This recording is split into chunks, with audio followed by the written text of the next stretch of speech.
sending data, and that's all. Oh, that's all live. Fan-bloody-tastic. Okay, there we go. Hey, it's all up. How do I get the link for? That's would be nice to. Oh, there we go. View event. Aha. There we go. I have no idea what the quality of restream and all that jazz is, but let us tweet that out, and I'm gonna say live doing some cross-stitch again. Live doing some cross-stitch. There we go. Okay, so it's been a very long time since we've done this. This particular piece has not been touched since there we go. Oh, bit rate is out of recommended. Set a bit rate less than 6,000. Oh, fair enough. Been streaming mostly to YouTube lately, so it's been a trip. Okay, so let's go there. We have chat. Chat is all good. That's the only thing I really care about. Still be working, and yeah, hopefully everyone sort of meanders on, because as I say, it's been a very long time since I've done any of this. I'm thinking this is the right color. As I say, this cross stitch has not been touched since October.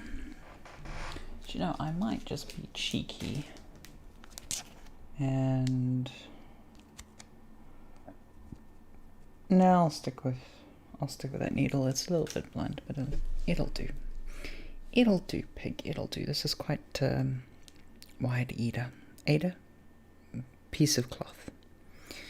But yeah, it's been a very long time. I was just going through my list, and obviously in recent years I have streamed less, but in 2020 I had streamed close to 300 hours, I think it was.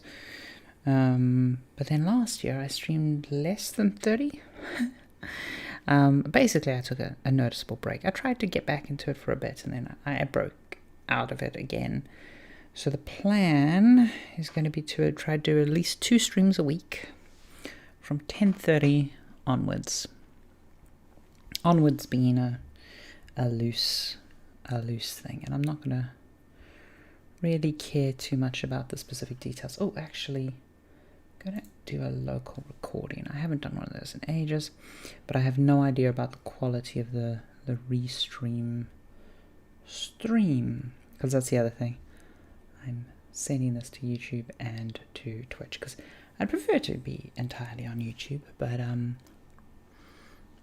I realized after streaming on YouTube a few times that well, it's very hard for people just to spot when you go live on YouTube. There's not like a notification thing from what I can tell. And the other thing is a lot of people just know me from Twitch, so I figured, fuck it, just do it that way. There we go. Okay, so this should be the green color that we've marked here. So if you see there's colors where we've marked the pattern, so we don't have to particularly think. But yeah, I've been streaming a very long time, and yeah, 2020 just burnt me out for streaming. Don't know what it was, but I thought I knew, but it totally wasn't that. Come on. Okay, I know it's been a while, Claire, but you haven't totally lost your hand-eye coordination, have you? Yeah, there we go. There we go. I can switch for a sharper needle if I need to. That's not a problem. This was just the needle I was using on this. I'm going with quite thick thread. I've been planning to switch to embroidery as soon as this piece is particularly done, but I just really want to try and get this piece done this month if I can. That would be a nice little goal for me. Because yeah, I put this piece aside when we were organizing our Halloween house party, because, you know, we just had to clean up the place a bit. And then I just didn't pick it back up again because I had put everything away in a little bit of a rush, and I'd gotten confused about which threads were which and which colours were which and everything. So yeah, but then my lovely wife got me some small cross stitches to do for Christmas, just tiny ones. I think I actually have them here. There we go, a little mermaid and a little penguin. Just cute little things I could do on Christmas. Well, I didn't end up doing them on Christmas Day. I ended up doing them on one of the days, sort of in the interim. I really wish we had a word, like a societal word, to describe that period between Christmas and New Year's. It would be useful, because it's a strange period of time. It's a very, very strange period of time. But yeah, so I've just been doing those in front of the TV, and it's been super relaxing. But hey, I figure if I'm going to get back onto the stream, I will stream this, because I need to get this done, and it's useful to get this moving along. Just go there, and into there, and pull through. There we go. I did also actually get a little microscope camera thing that I wanted to try at some point, but I haven't had the energy to set it up yet, so it's not set up. But I may use that for a future project of some description. Yeah, as always, there's a bunch of projects I always want to do, but I'm not the most disciplined at it. I'm coming to realize how severe my ADHD is becoming.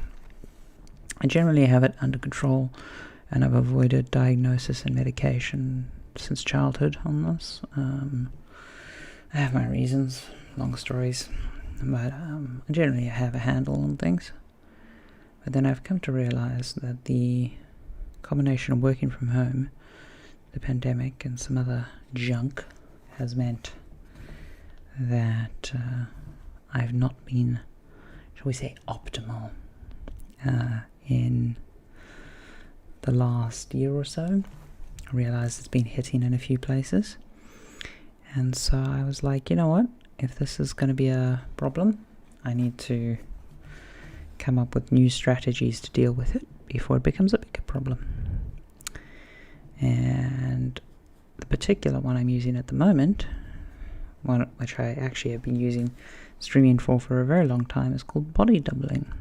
I didn't know it was called that, but I always find it easier to get things done when people are watching.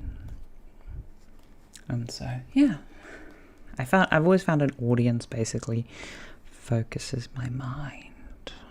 It's very useful. And yeah, so I've been figuring get back to this, and I figured I really didn't want to do the morning streams anymore. Especially with my new schedule, it just has not been, shall we say, conducive. Yeah, it hasn't been right. So I was like, yeah, you know, let me just do evening streams again. And I've been meaning to kind of start these up again for a while, but I keep on getting distracted and doing other things with my evening. But it's good to be back onto it. Oh, come on. I don't need to look around. I know where my hand is. There we go. There we go. My hand-eye coordination is definitely diminished because I haven't been doing this for a while. Kind of, you just want to know where your thumb is. Don't poke your thumb with the needle. Feel it, feel it, feel it. There we go. Because obviously you can just turn it around and see what you're doing, but it's easier, faster, and better. Okay, there we go. Just keeping an eye out, because this is a very confetti, they call it, confetti section lots of different colors intermixed with each other. So it's a lot of little fiddly bits of work. Trying to keep my hand out of the way of the camera so you can see what I'm doing, but it is a little bit tricky.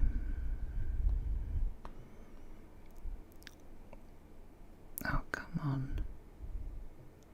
There we go. Out of practice, I tell you. But hey, it's good to be back to doing it again. And I figure if I'm just sitting here doing cross-stitch, I also have time to talk to you guys about whatever we want to talk about, which is always fun. You know, because I do like nattering about all range of things. Come on, there we go. Go through and pull. Go through and pull. Yeah, but we'll get back to regular sorts of some description. I have a bunch of stuff lined up for January that I'm excited for, to be honest. So it's obviously my birthday this month, which is always a fun thing. And then it's hopefully going back to improv, which will be fun because I miss that. I just miss having a class to go to, really, more than anything. And they're a really nice bunch. I really like the bunch that I'm doing improv with. They're a fun group. I'm always wary of improv because it's one of those things like, don't invite people to your improv. I'm probably being a bit too harsh, but I'm like, it's traditionally just one of those things. Hey Red, how you doing? Yeah, Cthulhu and Nessie are back on the table. I really want to finish them before the end of the month because they've been put away for far, far too long. They've been put away since before the Halloween party. And so I've been getting them out again. But yeah, so I'm looking forward to going back to improv and stuff because I've not been skating as much. I did put out a skate video the other day because I did ESS for New Year's Day. Wasn't any real intense skating, but it was good to rush off the old skates and get that going. What you been up to, Red? Anything fun this week? Been enjoying your... God, yeah, there needs to be a name for it. I suppose holidays. We just say holidays, don't we? The myriad period of days off that everyone tends to have around here. Back to work tomorrow myself. Honestly, I have no idea what I'm going to do. I have successfully managed to fully eject work from my brain these last few weeks. First day of the new year, and I got snowed out. Oh, nice. I mean, I'm assuming nice. I'm assuming it's like a nice level of snow because you don't have to go anywhere or anything, right? I mean, that's always the thing about bad weather. You want bad weather when you don't have anything to do. It's the correct time to have bad weather. Because if you have bad weather when you need to go places, it's always the worst. Though, I don't do the best in winter. Normally I'm better, but COVID and being locked inside just kind of did me in. Thankfully we went to Lanzarote. Broke out the bikini, did a whole bunch of beach swimming and pool swimming, and just really enjoyed the sun. Praise the sun. Work is really sure, wasn't even sure what I'd be able to do today. Oh, nice. Yeah. Yeah, no, that's the thing when you're on project-based work like I am. Like, you've always got a list. You've got this massive big backlog and you're just constantly working through it. So, it's not so much, what are you going to do? It's like, oh, what are you going to do? I really want so currently we're in private beta. I really want the beta to switch to open just so more people can see. I might stream some working on that. What I really need to do is work on my VR chat avatar. Because I just really want to work on that. It's been bugging me for ages. It's just been a a task on my list to do for a very long time, and it's now reached the point. How much more can I get out of that? I can get a little bit more out of that. It's now reached the point where I'm like, oh, I feel bad about it. Yeah. Though I did see the Christmas numbers for Quest sales, and I was like, holy shit. A lot of quests under the Christmas tree this year.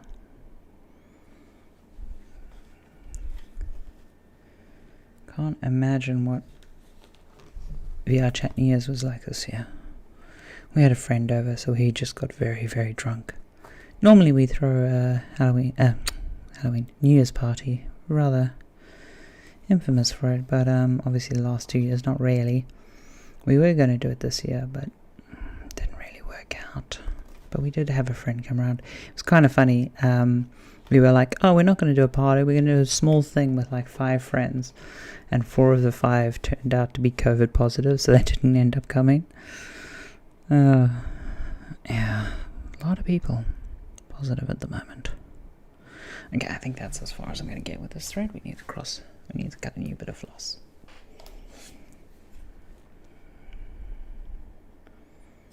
There we go. It has been a very long time since I've worked on this piece. Let's get a bit more floss. But yeah, as I say, I'm hoping to be a bit more project orientated this year. Hopefully try and get my ADHD under control. Try and get it back into a healthy routine. Not fall into the drink trap. I admit I did drink a bunch over the holidays, but not too much and not in excess, which was good. I'm actually not so much worried about having a fun night and drinking a bunch. It's more about habitual drinking, which is where I got last year Christmas. That's what I've been trying to avoid. Yeah. What? This chat is, looks like, yeah. Here we go, come on. Come down here. Here we go.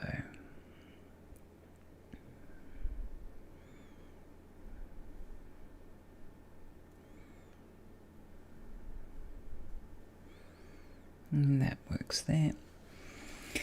Nice messy back, isn't it? We've mostly been pretty clean with the back, to be honest. I'll just flip that over. You can still see that. Yeah, there we go. You can still see it. Where was I? I was somewhere over here. Yeah, I think there. We're on the greens, right? Yeah, we're on the greens.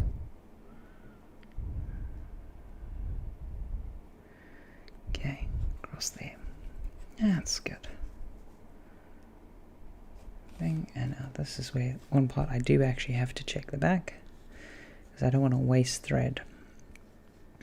Come through. And pop along. Yeah, because I admit one of my first instincts when I was going to go, and was like, oh, I'm going to go stream tonight. I was like, let me grab a drink, a beverage. And I was like, nope, let's not do that. Because at least with my morning streams, it was like, let me grab some coffee, because coffee feels the right thing at this point. Whereas I'm like, when I want to grab a drink at night, I'm like, something else feels right. So yeah, but hey, this is just Sprite. So, should be water, but we have Sprite left over from a takeout order that we did over Christmas. So I'm just finishing that. Oh, I do have a bit of tummy ache. Oh, this is strange. Don't normally get tummy ache. Oh,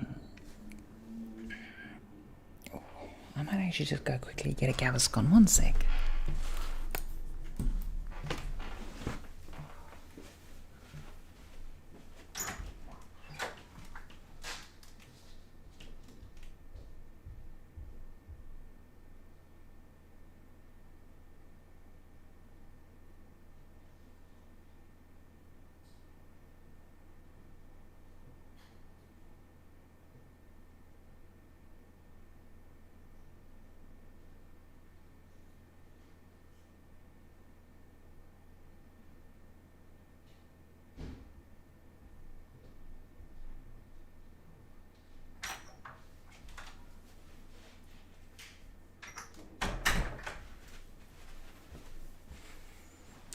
That's strange.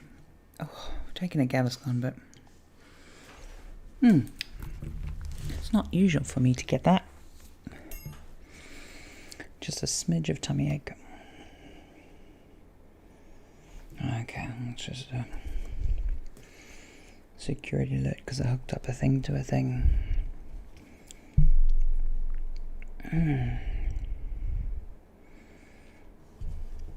Yep, that's right.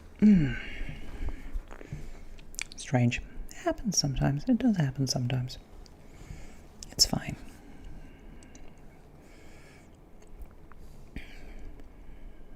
Maybe I should switch to water. Ducky made some lovely banana bread the other day, and I was just having some of the banana bread. And I did notice it was a bit old, because she made it about a week ago. And normally, banana bread keeps that long, but we forgot to take the baking paper out, so it was a bit moist at the bottom. So I was just like, no, we're just going to throw that out to be safe. But I did have a bit of it before we threw it out. So hopefully my tummy's not too upset about that. Can't think what else it would be.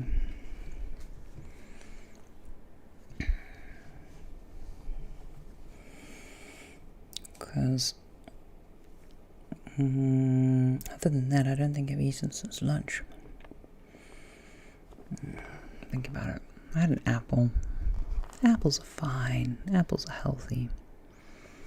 It's funny, I always used to be really fussy about apples, and I always wanted to have green apples and never red apples. And then I discovered it was that as a child I just didn't understand apple varieties, basically. And I discovered that there was just one particular red apple that I didn't like that was quite popular in South Africa. Because it was quite cheap.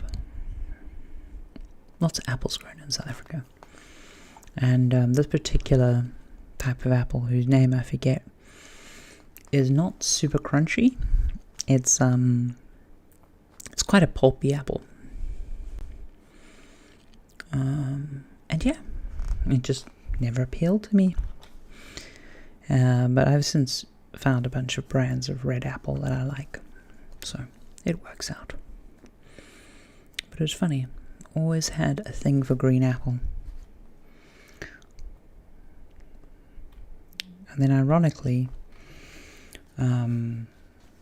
apple flavoring started to get me drunk because there was a period in my life when I was a teenager where I just drank a lot of apple sours. I don't know if you know apple sours. It's rather cheap. It's a silly drink that's totally aimed at kids. You know, I still have it now because fuck it. But it's got a very particular apple taste. Anyway, I drank that so much and I got sloshed on that so much that it hit a point where I was in university and one of my housemates made this big bowl of apple jello. Actually, no, I think I made the big bowl of apple jello. Regardless, we had a big bowl of apple jello in the green apple jello in the fridge. And I just went to town. I sat on the sofa watching, I'm going to date myself, but one of my housemates playing a PS2. And just went to town on this bowl of green jello. And green apple jello, I should say. Do you guys say jello, jelly? I always forget what countries this, what was that. Anyway, big wobbly thing of green. And it's just water and sugar and gelatin and some other bits and bobs, you know. But I start feeling drunk as hell. Like actually properly drunk. And it was just my brain had so strongly associated the apple sours with strong alcohol.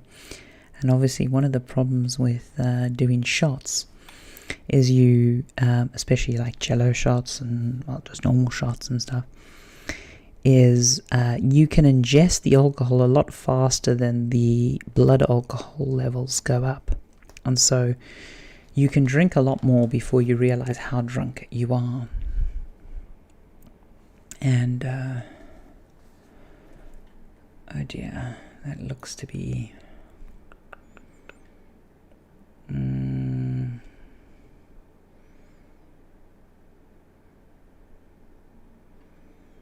let's just do that.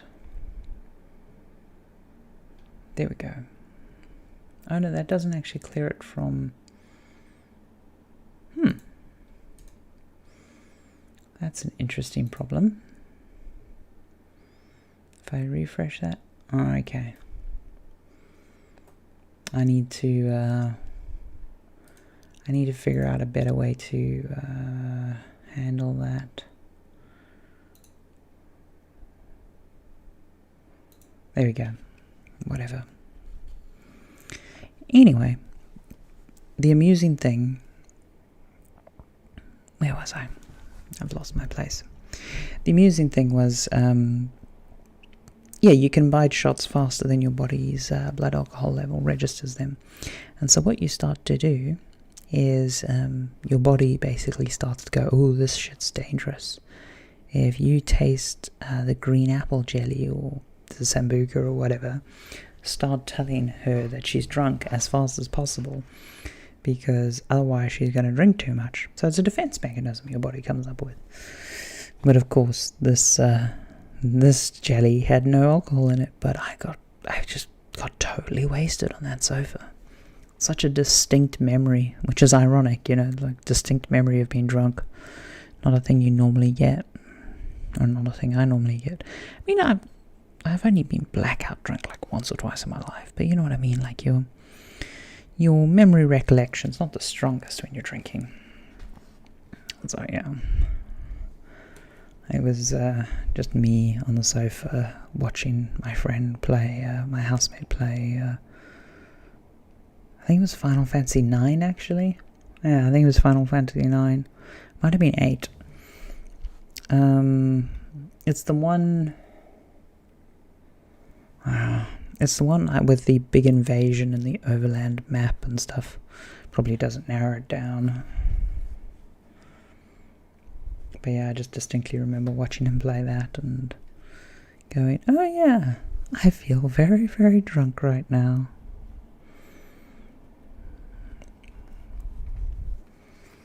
My brain just checked out. Yeah, I even remember the cheap brand of apple sours that we always used to buy. It used to be Cactus Jack. If you've ever seen Cactus Jack in the liquor store. It's funny the things kids do to get drunk when they don't have access to alcohol. I mean, we usually did have access to alcohol, but we did some other funny things when we couldn't get it. Like the one that really got me was when you drink so much water that your body basically goes into this weird state. It's kind of like being drunk. Not really, but kinda.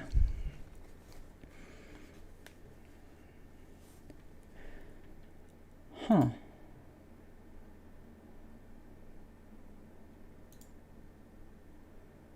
That is very strange and annoying. I need to look at my settings for YouTube chat and see if I can make it so it's only followers after a certain thing or whatever.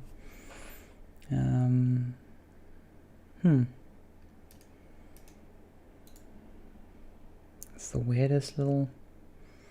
I know I turned off links in my YouTube chat, but that's the thing. I like YouTube's stream player and stuff, but a lot of the sort of surrounding guff for streaming there is just awful.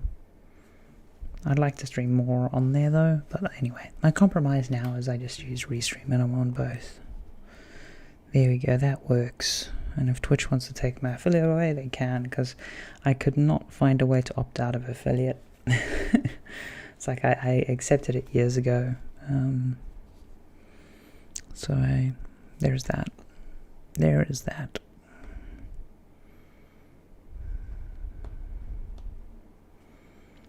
But yeah, I just hate the fact that I kind of resent the fact that I streamed on Twitch for so many years, since Justin TV days. And other than a handful of streams that I manually recorded and posted there, or like reposted to YouTube or stuff, it's all just lost to history. Kind of made me miffed at one point, because I was just like, I've been streaming for this long. And then I was like, oh yeah, there's no record of all that. Not really. It's funny because even like the stats websites don't really go back to the early days when I used to stream a bunch. But hey, memories. That's what it's about, I suppose. Come on. This green stitch is very thick, so I'm just trying to get it in the hole.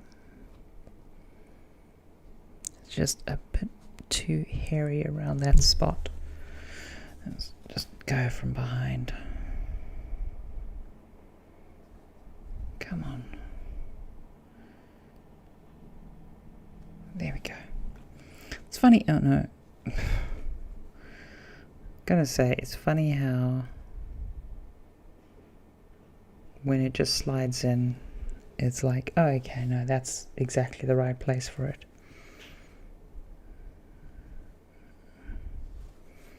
But you've just got to kind of work around and feel it. There we go. That's good.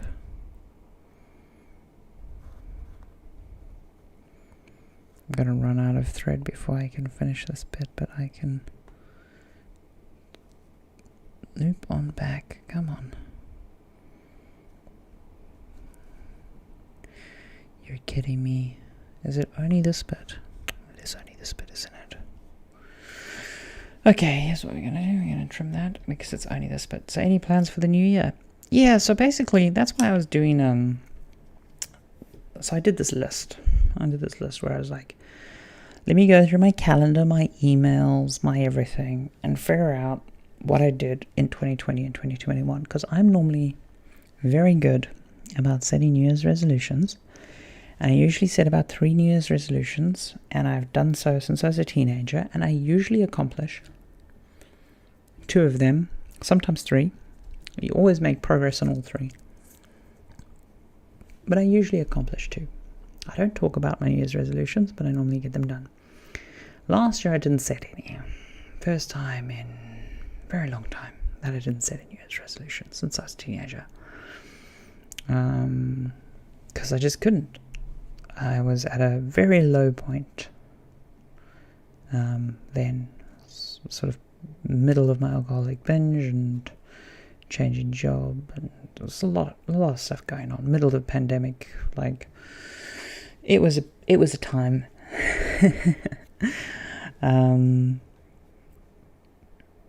So anyway, I wanted to set one for this year, as I normally do, and I just was blanking. I was full on blanking, like what the hell am I going to set as a New Year's resolution? And I really didn't like the things that were coming to my mind. And so I was like, let me make this list of everything I did the last 2 years and evaluate that and see what do I need to improve? What do I need to do? And I'll be honest, I still haven't found an answer. But as a sort of stopgap solution, because I wasn't happy with the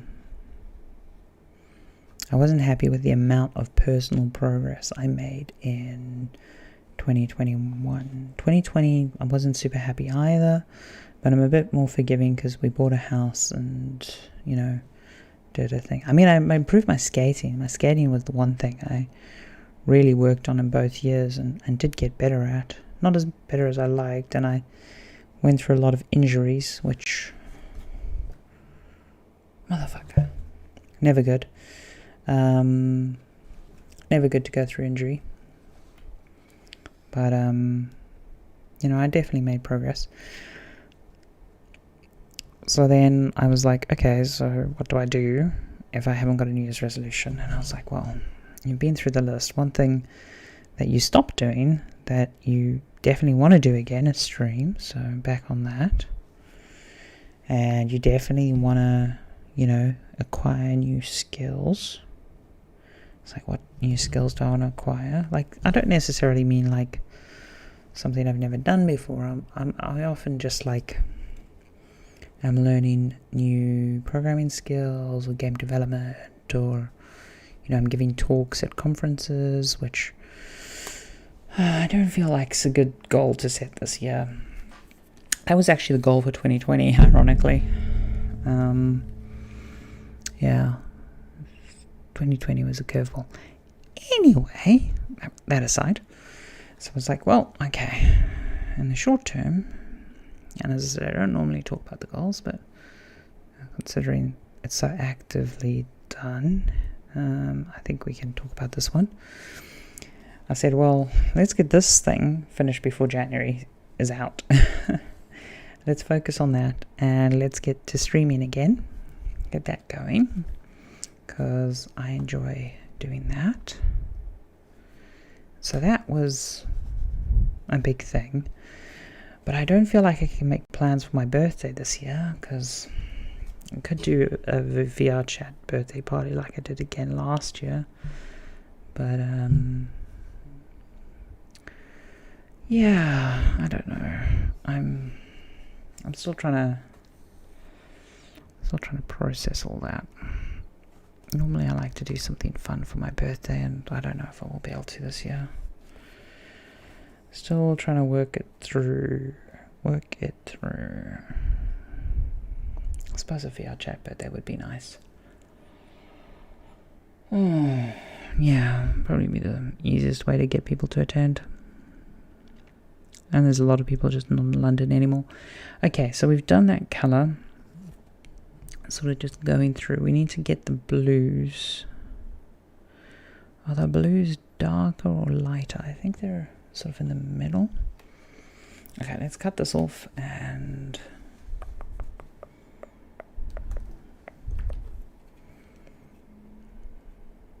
there we go. Trimmed. This floss is not going to actually be handy. Okay. Let's go through. So we're here. And we just, okay, so we want something, I'd say sort of midway between those two. Let's see if we've got any unused browns.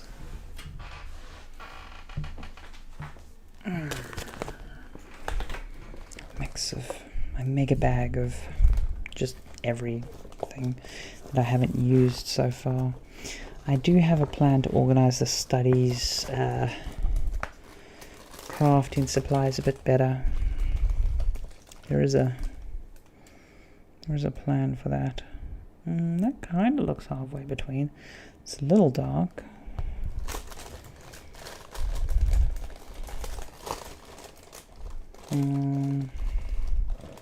Oh, there we go. That's a big chunk. Are there any browns in there that we've missed? I don't think so. Okay, let's work through. It's totally like pixel art. Hey, freakers. But it is different.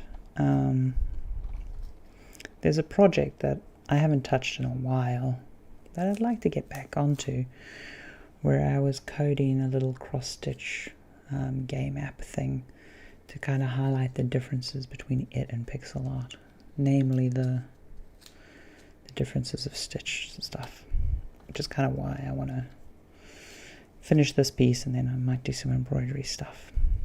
Thankfully, one of my friends got me a lovely little embroidery book with a whole bunch of cat embroidery patterns. Okay, so working through the colors. I think that's out. That's out. That's too light. That's too light. That's way too yellow. Right, let's go through these. I'm looking for something. I think that's a good candidate.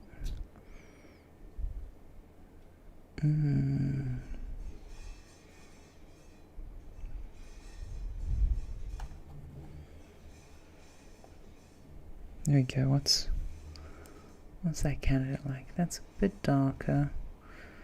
Shall I think this is going to be the winner? Don't you think that's the winner? I think that's the winner. How you been up to? Hey Moo, good to see you. Happy we made it to 2022. The sequel year. Yeah, the sequel year. So, it's a funny story. I think my mum's gotten over the superstition, but I distinctly remember in 2002, my mum, late 2002, my mum basically going, years with a 2 and that end in a 2 are always shit. And it was basically, she went through all the years that ended in a 2 in her life, and through mostly just happenstance, to be honest. She had a lot of bad years that end with a 2. And so I did think about her this New Year's, and I haven't said anything to her about it because I don't want to bring it up for her again in case she's forgotten about it. Because you know how when you're a kid, sometimes you distinctly remember a thing and you latch onto it as a memory. But those around you don't necessarily latch onto it. To them it was a... Oh, sorry, that was really loud. To them it was a throwaway comment. And so, yeah, I just distinctly remember that because we were both drinking. And I won't go through the whole family stuff, but needless to say, years that ended in 2 generally haven't been great for my mum. Though, I say that, I can't remember what 2012 was like for her. That wasn't the year she got cancer, was it? No.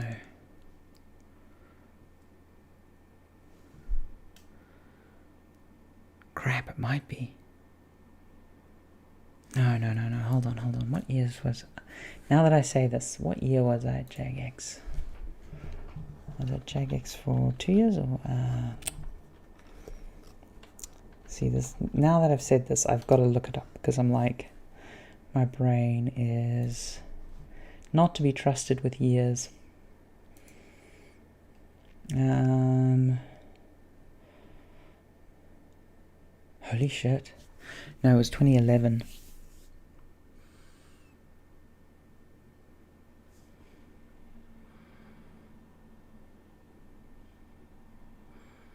Yeah, it was 2011. Okay, that's good. Because that would be epically bad. Because I was like, I don't think 2012 was that bad for her.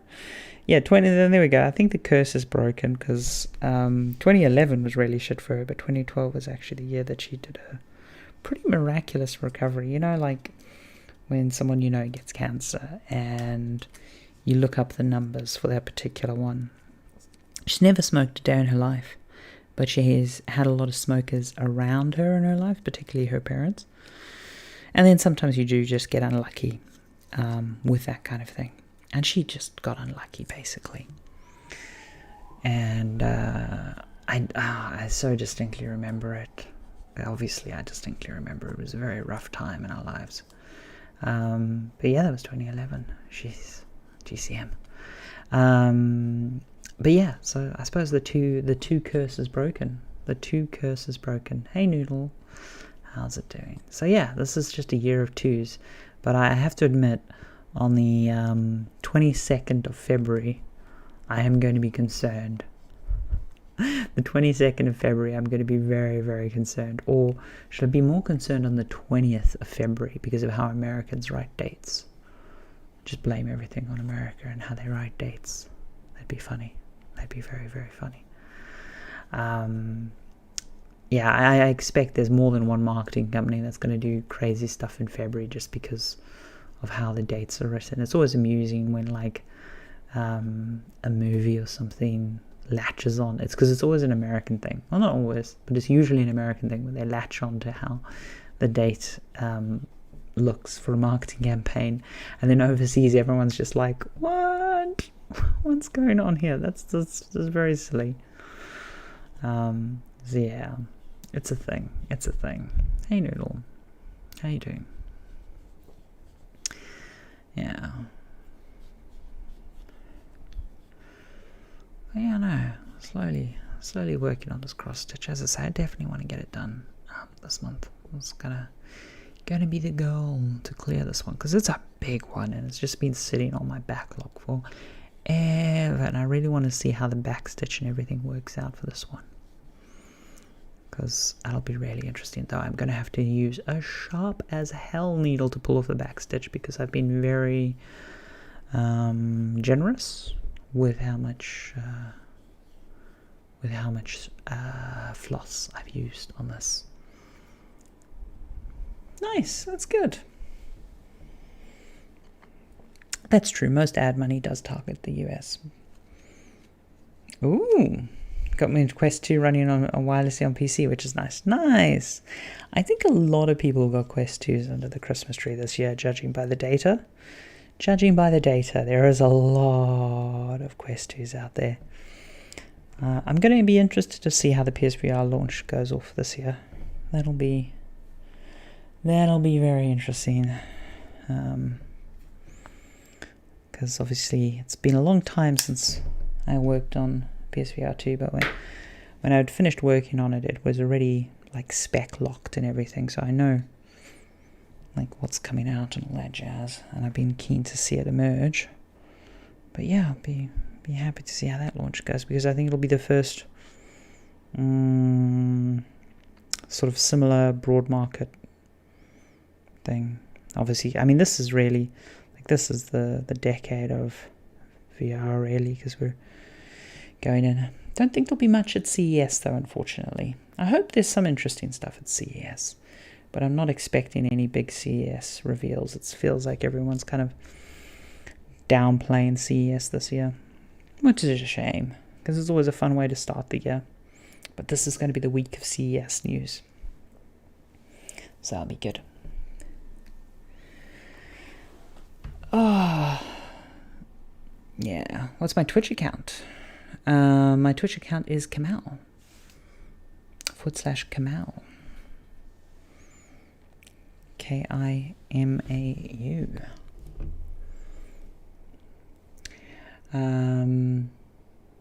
Many of us waiting for some updates to the SDK and backwards compatibility stuff.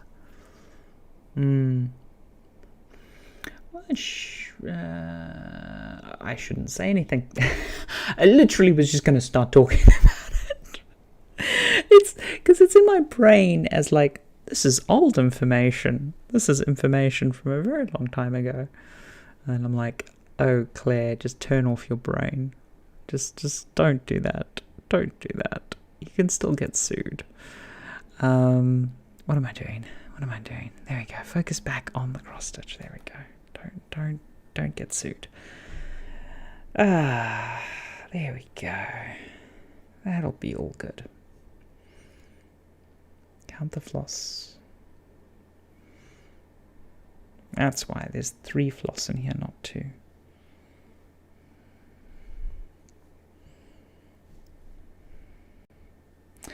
I accidentally separated out 3 instead of 2. That's why it's all a bit of a kerfuffle. But I mean, I think that the PS5 has handled backwards compatibility with PS4 stuff really well. I think they've done a really good job overall on that, right? I don't think anyone's upset with how that works. Oh, drat.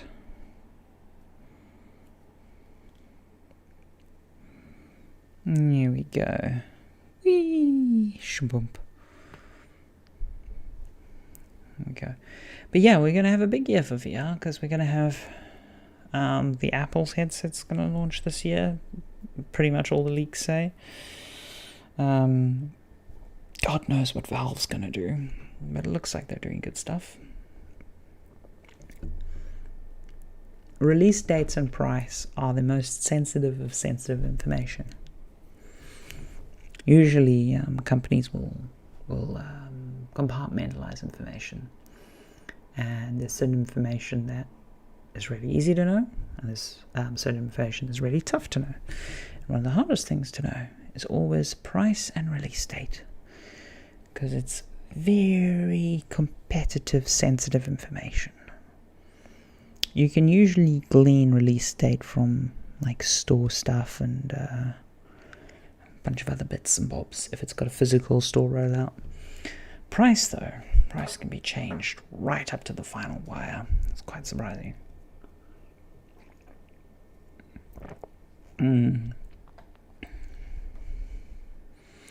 Wanted to ask you about some stuff about Nucio's Bell, Cyber Sheep film. Yeah, congrats on the Kickstarter, by the way. Congrats again on the Kickstarter. You have to be Facebook friends. It's all just linked up to Facebook. Gotta be those Facebook friends, yo. Add to that social graph. Not true. Really? Do they still allow Oculus friends? So many lawsuits on that stuff. Yeah, but that's only if they have an Oculus account, right? When you haven't been able to create an Oculus account in quite some time. Or have they improved that? I have to admit, I've got a Quest 2 here for work. I do not use it personally.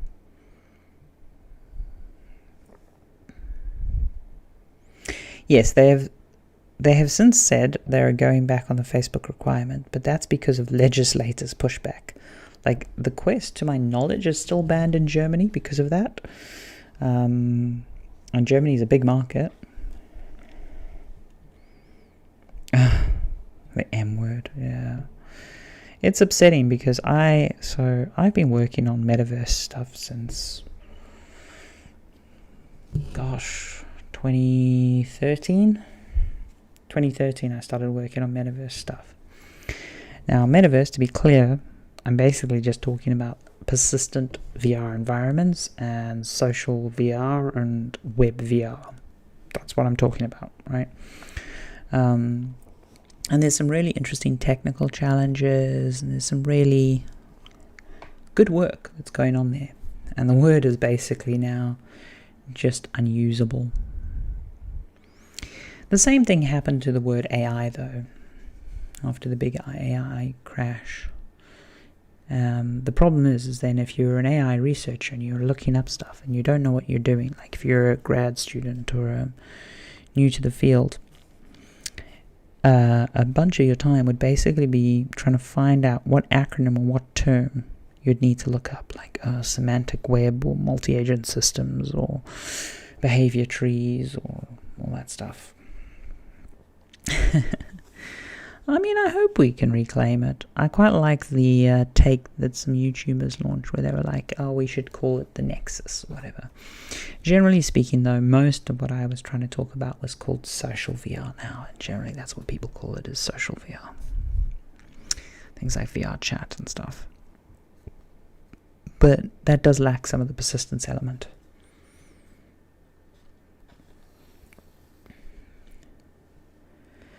Yes, well, this is it. The word quickly loses its practical usage, unfortunately. But, sometimes you have to write an executive summary report, or you've got to submit a talk to a conference or whatever, and you're like, well, how do I get people to know what this talk, like just from the title, is about? And that's where big catchwords like metaverse can be really handy. But of course, if they become too big in their catchment, which is like basically what's happened now, they lose their value, because now people are like, well, is that a talk about this, or this? And then you can no longer search for scholar articles, and you can't, it's basically, it's just a language thing, really. It's just a language thing. Though I do think it'll be funny whether the usage of the term verse sticks, right? Because if you go back to the early web days, we had quite a few cringe words around super information highway and web. Everything was a web, and now it feels like everything is a verse. And remember web rings? Web rings were brilliant. I miss web rings. But yeah, so everything back then was this web or that web. Multiverse Mob was my former brand. Oh no. I mean, metaverse is very different from multiverse. Multiverse has been around for ages. The irony is, meta is really what Facebook's always been about, but they've been about metadata and social graph and stuff. So in a weird way, it's oddly appropriate for them just to be meta, because it's like, oh, we will harvest all your metadata, which is amusing to me linguistically. Multi-moo, yeah. You're going to have a nemesis and they're going to be single moo. Solo moo. Solo moo. Or the lone cow. You know. I don't know, my brain is going on a weird tangent. I've been doing a lot of reading in 2021. I went through, God, I can't remember how many books. Less than 50, more than 20 last year. But one of the ones I went through recently was called Termination Shock. It's a new Neil Stephenson book. Really fun, interesting read. Really, really fun. Stevenson's always a bit of a bitter pill to swallow on some topics, but he's a good author. Oh, cute. Yeah, I know.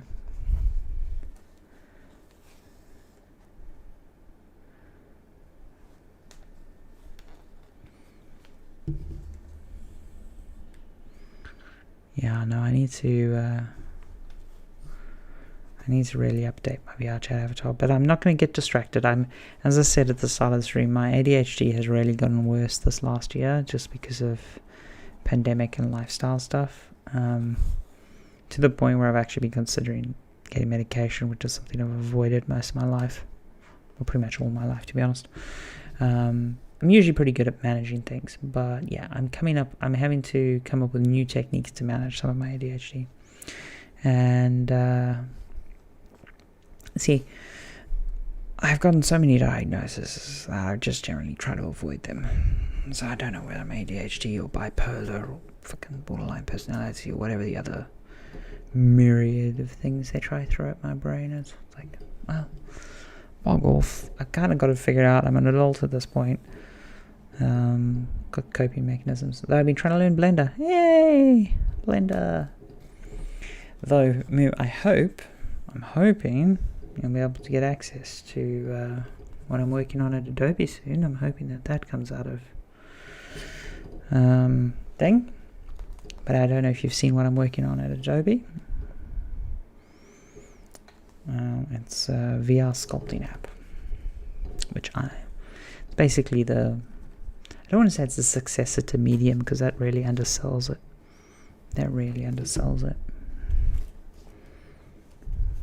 It's like if Medium and Dreams had a sculpting baby.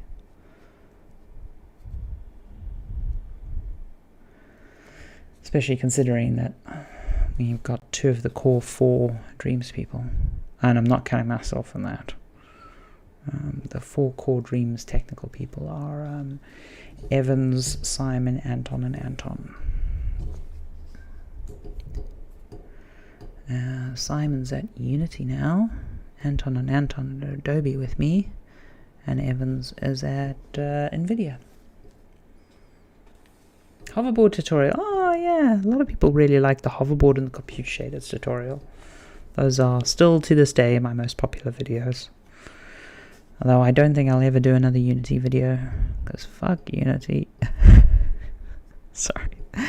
I have, it's a long running thing at this point. There's a funny story about that Unity tutorial. The one about the hoverboard.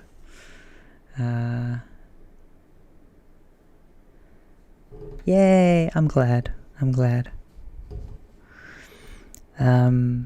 So that Unity hoverboard tutorial was actually made as part of interview prep for a role at Unity that I was gonna go, and then I was like, no, actually I don't want to work for them. This was a very long time ago. Whenever the video was published, you can go look at the video date and figure it out. It's before I went to work at Sony. And it was basically, this was before it was properly established, but there was going to be an educator role at Unity. I think they have a whole like team and department now, and I was going to go teach thing.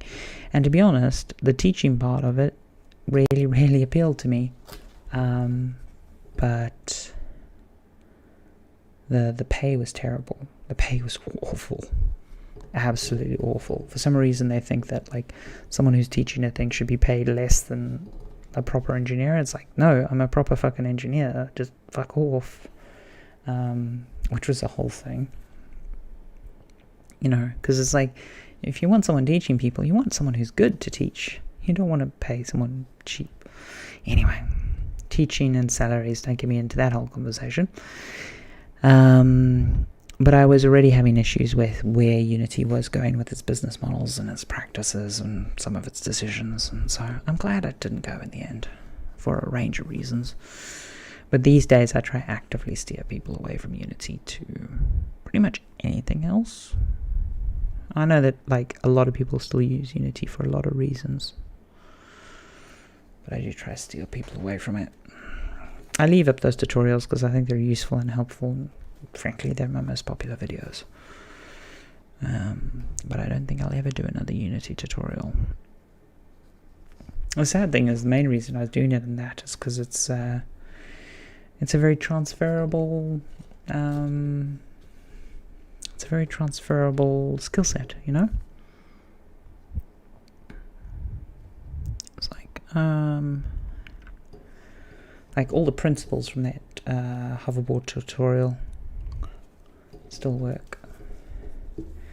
Yeah, as I say, there's a Godot sewing project that I had on the go that I need to at some point have on the go. At some point I want to get back to. I was making a little cross-stitch sewing game because it is similar to Pixel Art, but there are some very important differences to capture, and I want to get back to it and actually do it at some point, because the thing I really wanted to get to was start modeling the individual threads and tension pull stuff and how thread count and a bunch of other things play into bits and pieces. There we go. Because it's very similar to pixel art, but the differences are intriguing. The differences are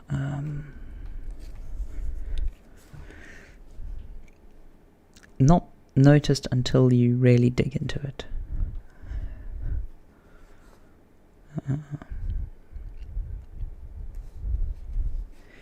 Because that's the other thing. Machine embroidery exists as a thing. So if you're very technically minded and you want to do embroidery, you can get a programmable embroidery machine, and there's some really good art hacking code people who do cool stuff with machine embroidery stuff. Very, very nifty, cool stuff. One of my favorite parts of GDC is there's always a competition called Alt Control GDC, which is basically like a little jam / technical festival or whatever, where people submit experiences based around alternative control schemes. Like a game where you play a dog and the controller is a giant tennis ball as a mouse roller ball, or one of my favorite ones is like the one-dimensional dungeon, because I was there when it was first concepted and developed in London, and it was like a strip of LEDs, like a one-dimensional strip of LEDs, and like a like a doorstop that goes sprung, a little doorstop like that. It had an accelerometer in the tip, and you basically sprung the little doorstop to control this one-dimensional dungeon crawler. It's very cool, very, very cool.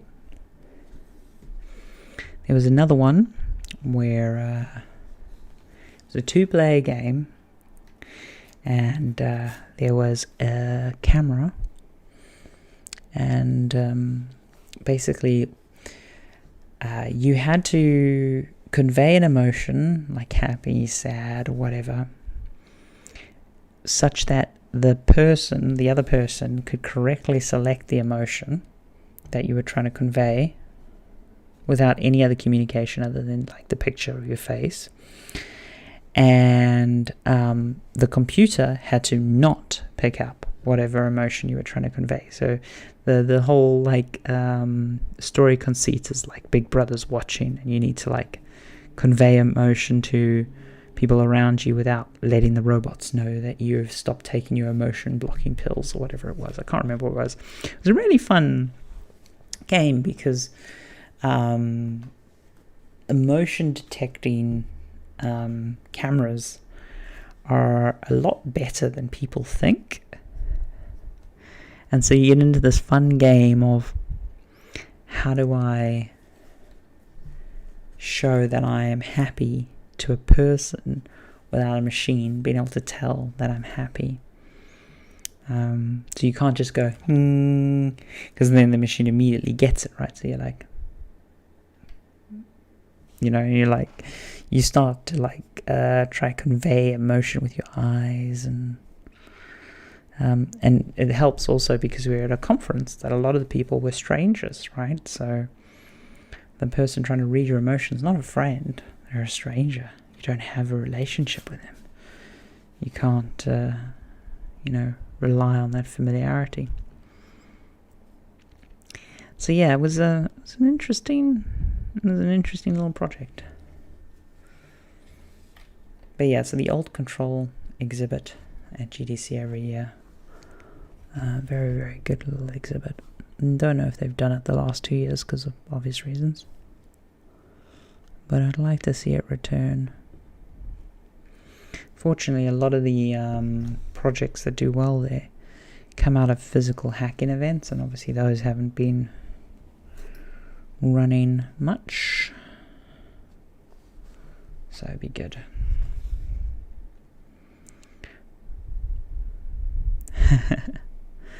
Well, that's generally how it is with positive communities.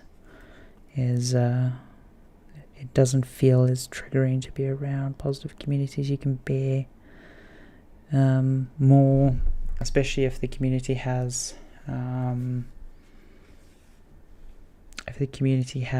positive vibes and tropes and memes you can fall back on. It's useful. Oh, thank you, Mew. That means a lot. To this day, Dreams is still the best thing I've ever worked on.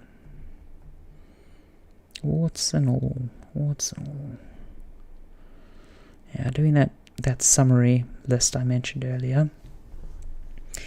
It was funny to see. That my last day in the office was actually, I think it was February 14th, 2020, maybe February 13th or 16th.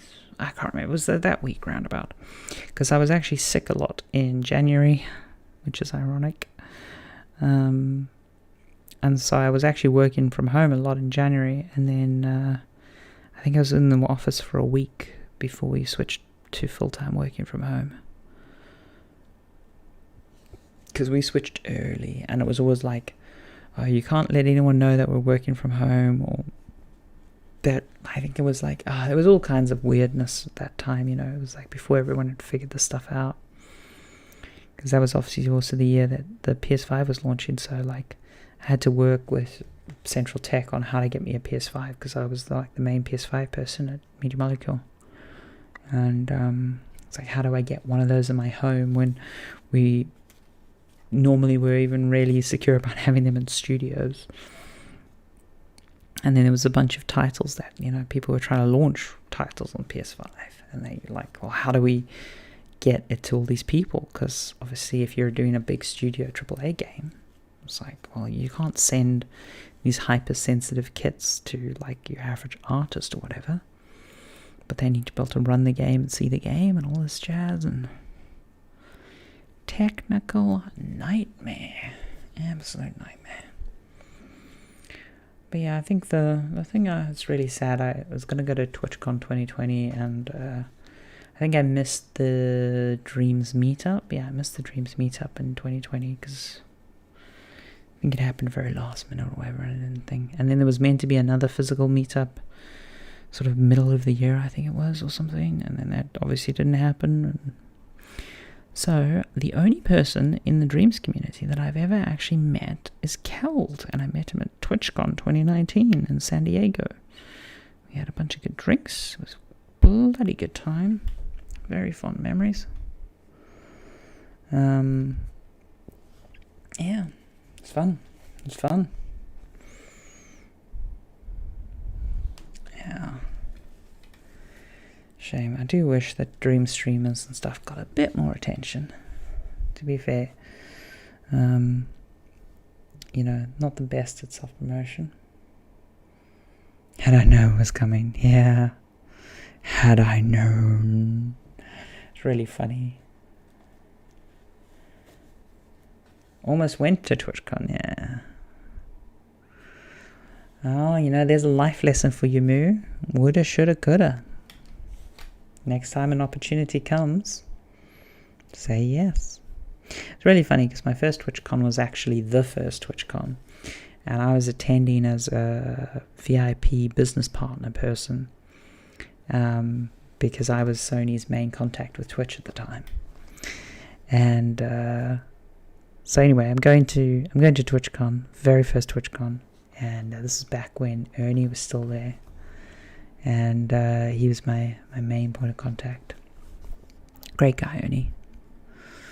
And it was hilarious because like the VIP area was, because this was in Moscone Center, the VIP area for partners and press and like business accounts and everything was the same VIP area, which if you know anything about those groups really should not have been the case, because obviously Twitch partners were just, drunk and meeting people and and then like press people were trying to crack out an article, and then business people were like basically looking for a private room to have a meeting. And I think my favorite was, and I know I've told this story before, but my favorite was I had worked with a real horrible person before, and I'm, the industry's small, right? You don't shit on people. But this guy was a real tosser. Anyway, I'm at TwitchCon, and I hadn't seen this guy in a while because I had been at Sony, and he was at a previous place I'd worked.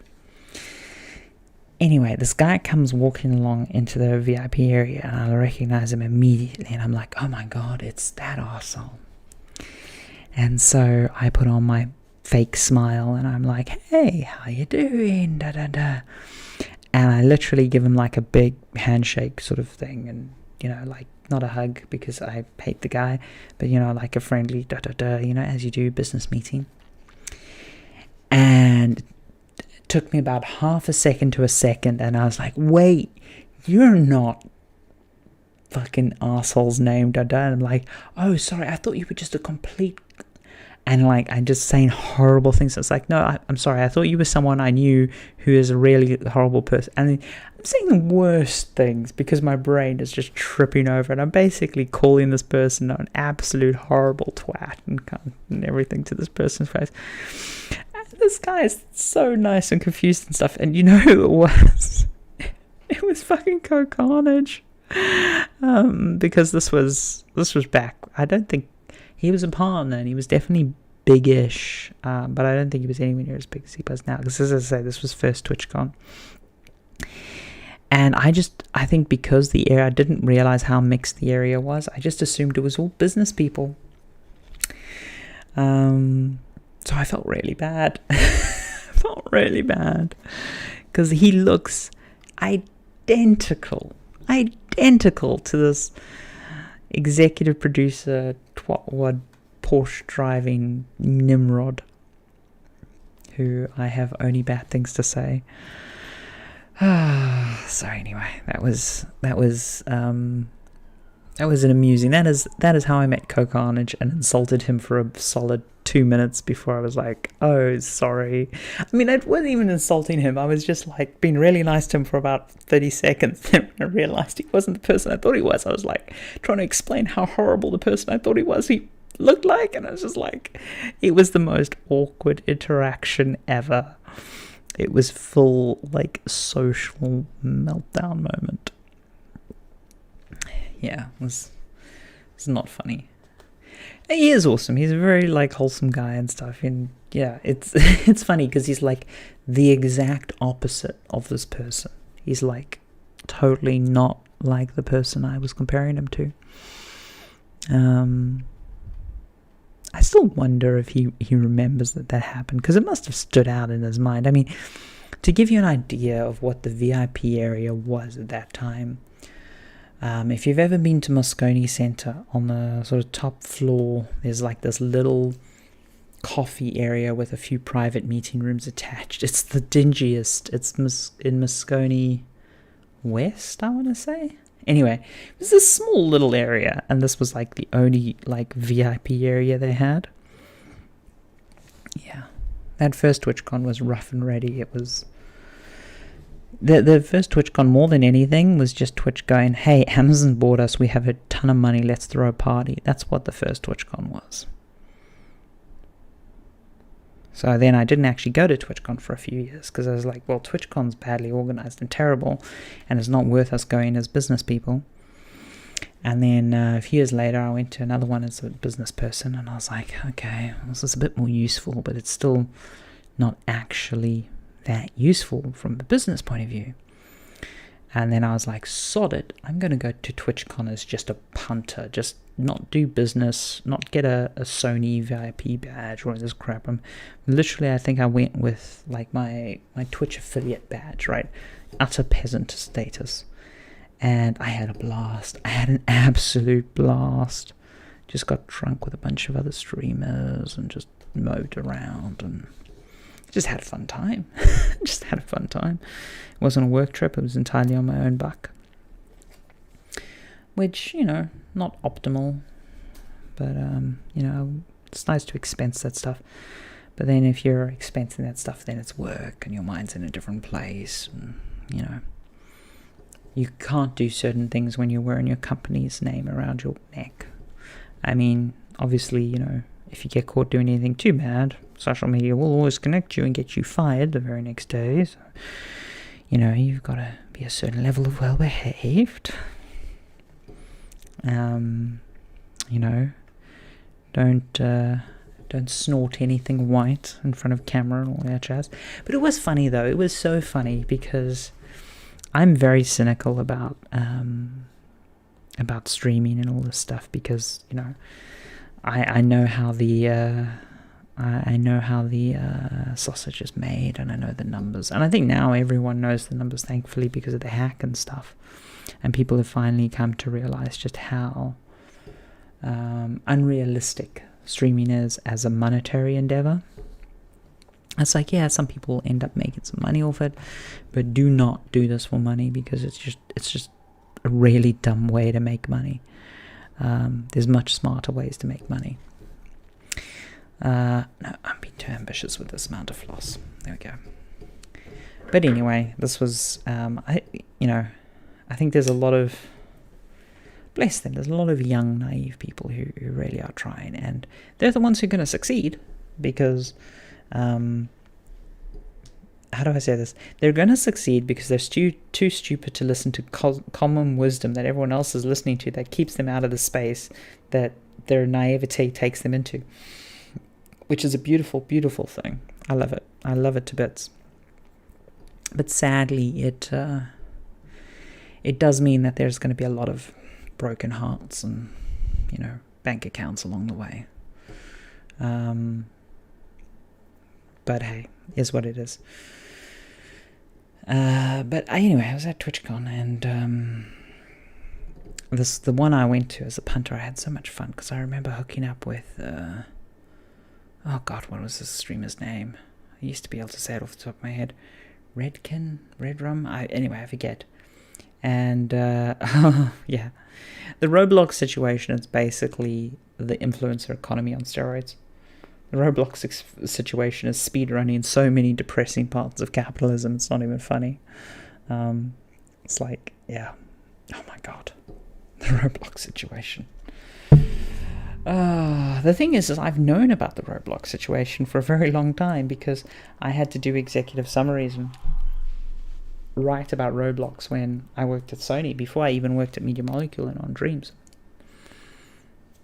So I had eyes on Roblox for a very long time. And I did try to explain to people some of the nasty parts of Roblox.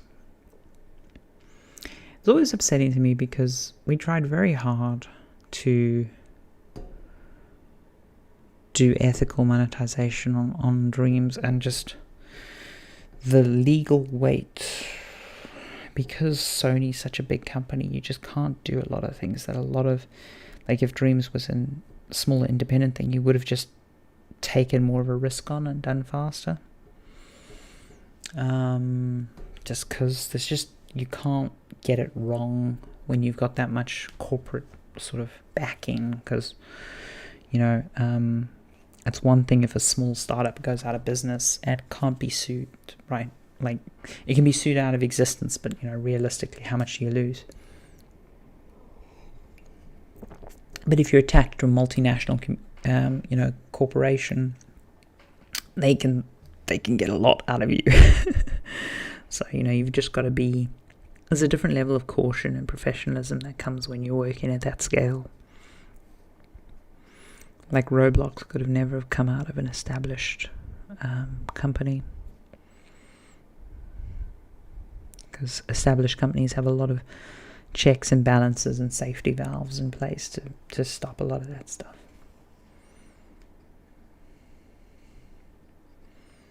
Well, so when I say there's smarter ways to make money than streaming, all I'm just saying is don't do streaming to make money. Do other things to make money. Do streaming because you enjoy it. That's the way to go. That's 100% the way to go. You know, it's like, it's yeah, you know, be practical about it is all I'm saying. It's like yeah.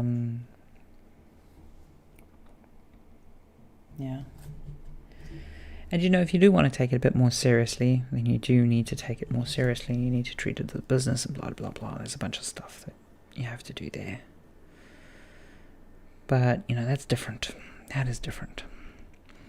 And there's ways of having a side hustle that don't really, you know, bring risk against your life and stuff.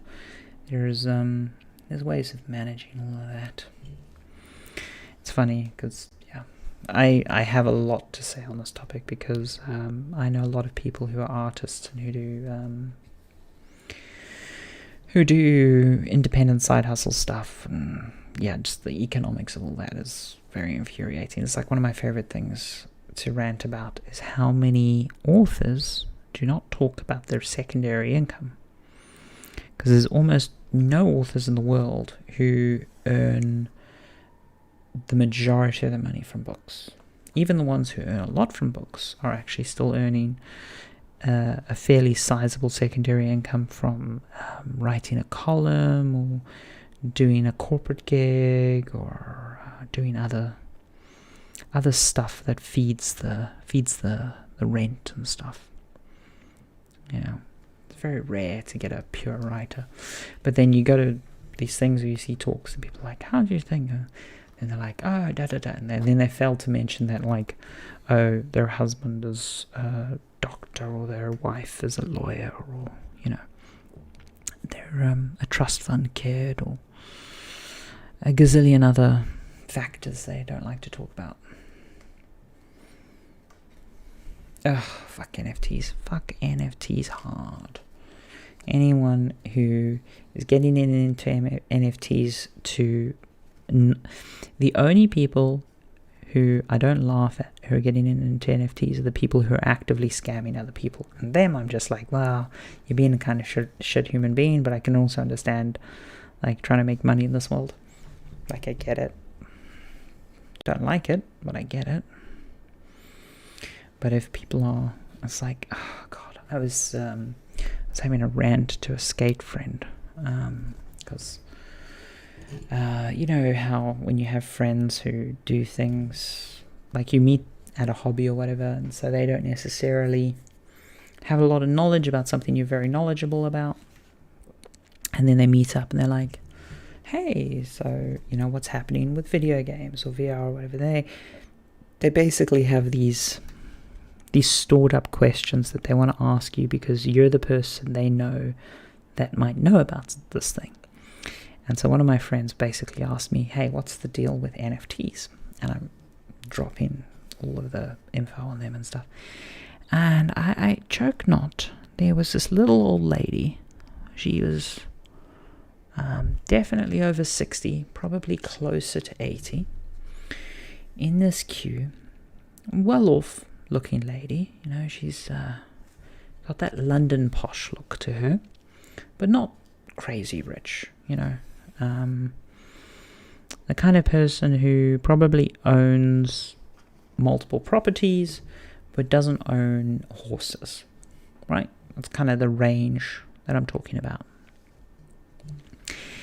Anyway, and she's like, oh, I was considering investing in NFTs. Do you really think they're that bad? And I'm like, yep. Unless you are scamming someone, just stay the hell away from that volatile market. But she was genuinely surprised to hear some of the things, because like it's just. But we're at that level. We're at the level now where people are considering, people with very little tech knowledge are considering putting some money into NFTs the same way like during the .com boom. People who knew nothing about computers were like, I'm going to invest into this thing. And it was this joke because there was a trend in the stock market where literally if a company had .com in their name, their stock would shoot up. That was how laughable it was. And so literally some companies artificially renamed to include .com, so their share price would shoot up. That was a thing that happened during the .com bubble. And we're at that point with a lot of this crypto NFT stuff. And yeah, it's bad stuff. I mean, I don't want to get into the whole NFT thing because that can be a whole discussion. I just wanted to mention that I don't think people realize that your mums are considering, like some mums and stuff are considering maybe putting a bit of money on that. In the same way they might put a bit of money on Pfizer or, you know, something else that they've heard about in the news and be like, oh, okay. Though if you do want some warm tea for the soul, I highly recommend you find Keanu Reeves being interviewed by The Verge around Christmas time for the new Matrix movie. And, Keanu, bless Keanu. He just basically gets super salty about NFTs. And he makes good fun of them. And I also love that one of the great moments of that interview is like after he's like getting salty about them and stuff, he turns around to his actress co-lead for Matrix, I forget her name, plays Trinity, and he's like, do you think we get any of that? And it's like, probably not. Carrie-Anne Moss, yeah, that's it, Carrie-Anne Moss. Because they, you know, it's like, you know for a fact that is not included in their contract, right? It's another way for the studio to make money that doesn't go to the actors. It's one of the reasons why you'll see movie studios and that kind of stuff get really into these different income streams, because if an income stream is unique and new enough, it's probably not covered by the royalties and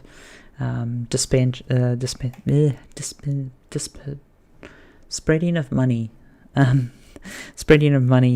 contract clauses that'll be in everyone's different contracts. So like whenever they're like, oh, we can do this thing and we can make some money on this thing, and we don't have to pay the actors and the directors and the Writers Guild and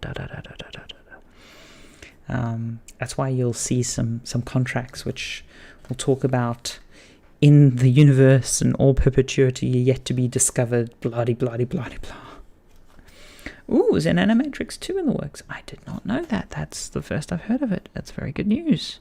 I went to watch The Matrix at Christmas. I was very, very happy with what I saw. I thought it was a very good film. Great fun. Really enjoyed it. Though I have to say, it was somewhat overshadowed for me just by how amazing the new Spider-Man movie was. I had an absolute blast with the new Spider-Man movie. Like, I had high expectations going into the new Spider-Man movie. I had pretty medium expectations for the Matrix movie, but the Spider-Man movie just blew me away. The Spider-Man movie just, oh, man. It was good. It was really good. I mean, full disclosure, Spider-Man is my favorite superhero from reading all the comics and stuff. Like, out of Marvel, at least. DC, I'm not a big DC girl, but Marvel, Spider-Man was always one of my faves. He's also just got such a good stable of villains. Like, the villains of Spider-Man, I've still got... see, I'm talking about it. One sec. Let me see if I can get it.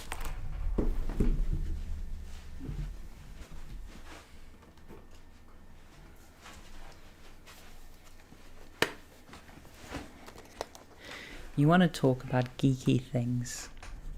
Okay. Small distraction. Thankfully, what I really like about... Oh no. These are my Netrunner decks. One sec. Speaking of geeky.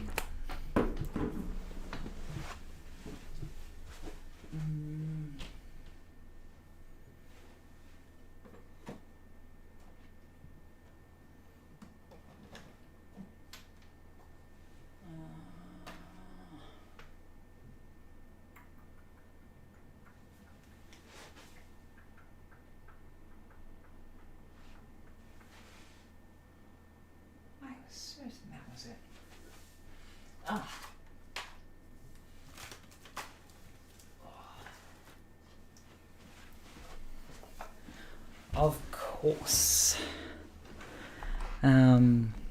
Speaking of, we're talking about the Spider-Verse or the multiverse, not the metaverse. Okay, these camera tapes. I really need to get these camera tapes digitized at some point. These are some of my pride and joy from very long time ago. So these are, they were, I can't remember what collection they were or whatever, but they're a whole bunch of Cyberpunk Netrunner.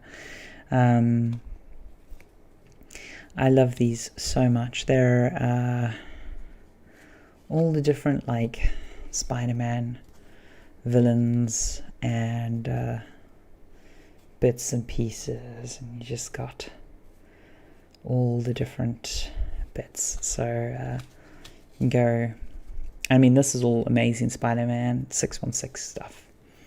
So like Rhino, Origin, approached by foreign agents, an unnamed Russian immigrant was subjected to a process that granted him immense strength and super thick hide, which he used to begin a criminal career.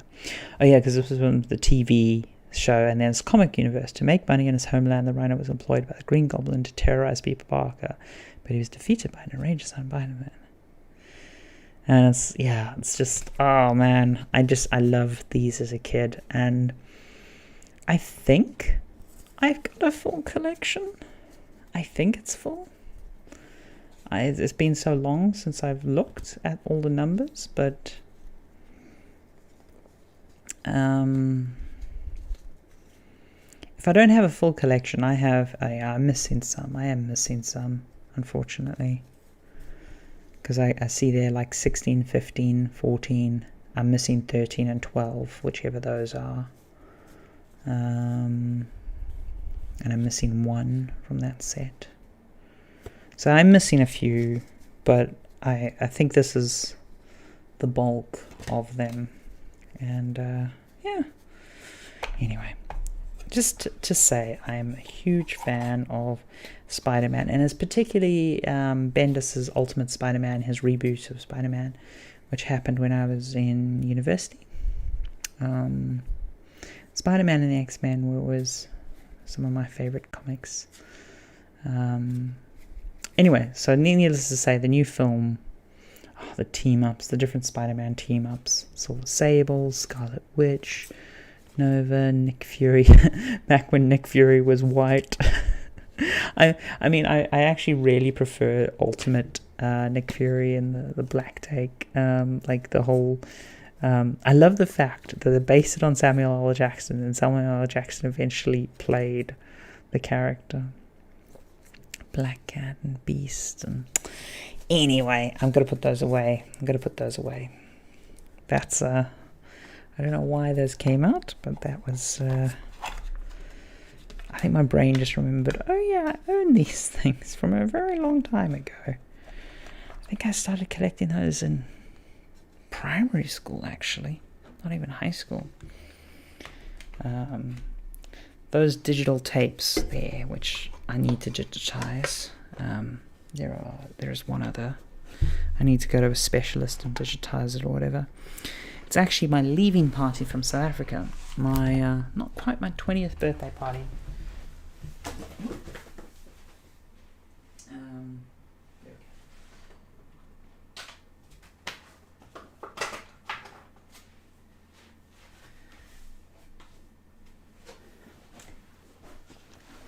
It was a very impromptu party, house party. Good times. What do you think of Leisner? Dude's pretty weird. Blanking on the reference. I'm terrible with names. I will tell you that now.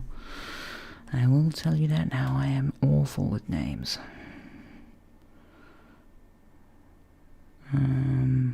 Yeah, dreadful with them. Come on through. You know, there we go. Is Leisner a Spider-Man thing? I feel really bad. Don't know it. Sorry.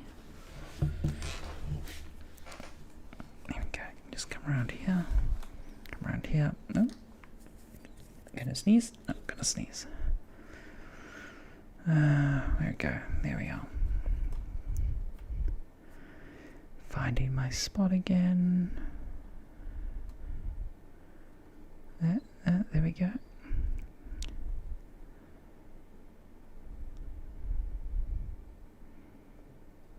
Come on, just slide in.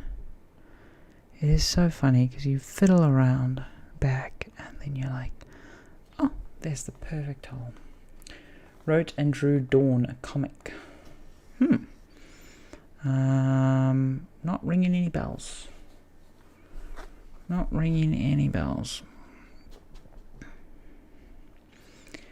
Oh. Wait, that name looks familiar. Did he do other stuff? I don't know the Dawn, but that name looks familiar.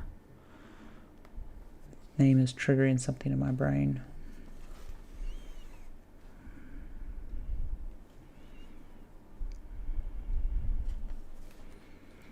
Yeah. But yeah, I was a big fan of the Ultimate reboot of the Marvel Universe because I consider it one of the most successful sort of spin-off universes of a major franchise like that, and really a lot of the cleanup groundwork that Marvel Ultimate did, because Ultimate did a lot of cleanup. For those of you who don't know, like OG, like the 616 universe, which was the original Marvel universe, has some really convoluted storylines, because that's where most of the storylines originate from. And the writers were kind of making it up as they go along, and it spans decades. And, you know, you've got things like the Dark Phoenix saga and the Clone Saga for Spider-Man, which are messy as hell. And then Ultimate came along and retold them. This really neat, nice package, and didn't take away and didn't betray the fans' expectations. From, they tweaked some things, and there was a few surprises in there which made it fun to read.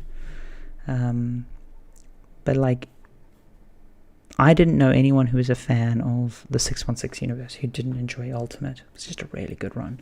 It was definitely, people had critiques. People always have critiques. I don't think that's a bad thing. But yeah, I do think Ultimate was really a blueprint for how the cinematic universe could redo Marvel without disrespecting the content, but taking, having a fresh take on the characters and reworking, because I think that was also the first reworking from the spider being radioactive to being a genetic program, and there was a bunch of origins that were ironed out and a bunch of relationships that were ironed out, and yeah, it was just much smoother, really. Yeah, I'm dual streaming because I figure there's a lot of people who just find me through Twitch, basically. So I was like, sod it, I'll just dual stream until whenever. It seems to work. From what I can tell, I haven't checked the quality on the two sites. I haven't checked any of the downsides, but so far it seems to be working.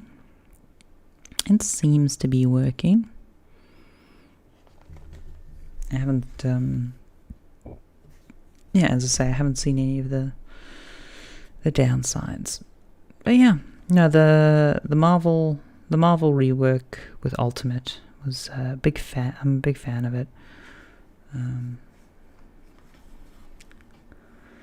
So, being an affiliate, I'm not meant to do this, but I cannot find a way to cancel my affiliate status because, frankly, I don't give a jack about any of the money I could earn on Twitch.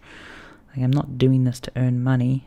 The main reason back in the day I signed up for affiliate status was because I was doing a lot of consulting on Twitch stuff, and it was useful to have access to the different dashboards and the different features of affiliate. So I was familiar with the features of Twitch, and I could basically go, oh, okay, this is what they're doing here, this is what they're doing, this is how it works, and I could talk about that stuff knowledgeably. But yeah, if they get titchy on me for multi-streaming, I'll say, well, can you just take my affiliate away, please? That's all I want. I don't want to set up a new Twitch account because this Twitch account has been going since Justin TV days. It's my OG account. Well, actually, no, it's my second account because I lost my first Justin TV account. That's how old this account is.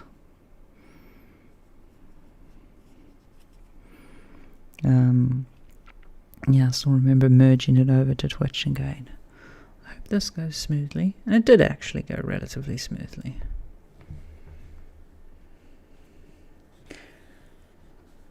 No, this one I had on Justin TV, but there was another one I had before this on Justin TV that I did lose. I had mod_Kamau, which I no longer have. And the reason I had that was because of Twitch. Not because of Twitch, though, because of Jagex. So, I mean, I've used the name Kamau long before I worked at Jagex, but Jagex basically has a requirement when you work there. You have to have a mod name. And so in all the credits lists and all the communications with players and all that stuff, you would always be required to use your mod name for your protection, which was a laughable, sort of paper level of protection, but it helped somewhat. And I think in some ways it hurt because it meant people didn't think of staff as staff. They thought of them as, I don't know, I'm pulling them as something different. But anyway, because I basically set up the Justin TV account back in the day to start getting Jagex to use streaming. This is before Jagex did any of the streaming stuff. So this is 2010, I think. 2010, 2011. Yeah.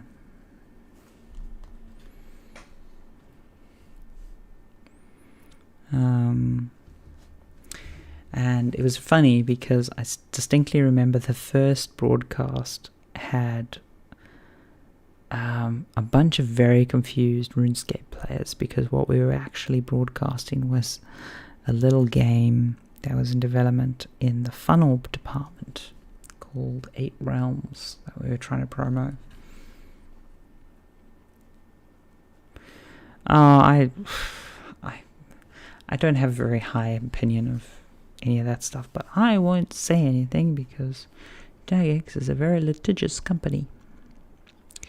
Very, very litigious company. Needless to say, I have never played RuneScape for enjoyment.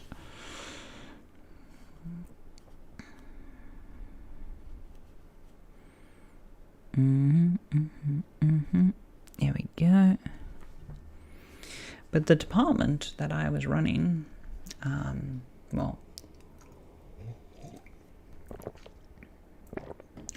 originally I joined as a designer, and then I switched to lead designer, and then I was basically running the department with my producer, who became my exec producer, and we basically co-ran that department. But out of that department, there were some really interesting people that went through those doors. Some really cool stuff.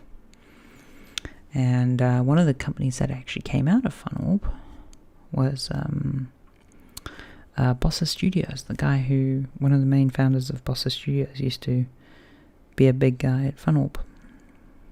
Oh dear, what's this? Oh, that's why there's a lot of floss there that's just not wanting to part ways. There we go. So Surgeon Simulator and I Am Toast and all the other Bossa stuff. Yeah, it was interesting. Interesting pedigree. The games industry is so tiny. You get to know people very, very fast. I mean, generally the world is smaller than people think, because just the way things work, you tend to run into the same people over and over. It's not an accident, you know. Theranos verdict in a few minutes. That's the blood testing company, right? That was scamming everyone. The one that was run by the wife or sister of one of the Google guys. I forget. A lot of Google money. Ugh.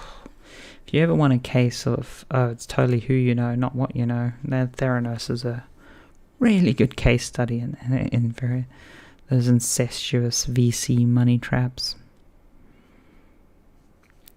Yeah, gosh. Theranos.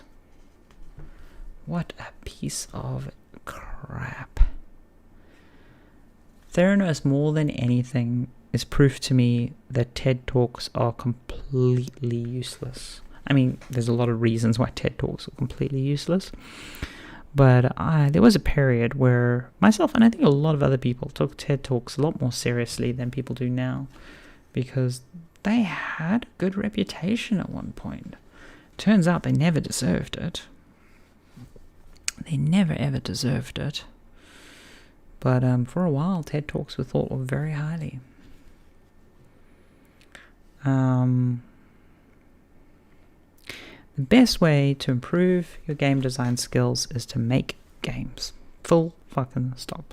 Now, if you are talking about your skills to work, like if your goal is to work at a AAA studio or work on a big team, then yeah, you want to be formally trained and you want to work in larger and larger teams, because really, like, working on huge projects like that is more about your ability to work inside of a huge project and to work with large teams and to coordinate than it is about game design, right? Your actual technical skill as a game designer is maybe a third of your job, if that. And the rest is your ability to mesh with the team and to communicate out your design. And I don't mean this negatively when I say it this way, but like when I say play the politics, because, and I don't mean that negatively, but basically if you have a good idea and you're on a big team, you have to convince people that the idea is good. Otherwise the idea doesn't get done. You know, I don't think that's right, two Cabs. I think big teams will never have risky game design. They can have very good game design, but it'll be, it's good in the sense that it's guaranteed not to fail. It's guaranteed to get at least an 80 on Metacritic and, you know, make most people happy. But it's unlikely that you will have a really unique experience. It's unlikely you're going to have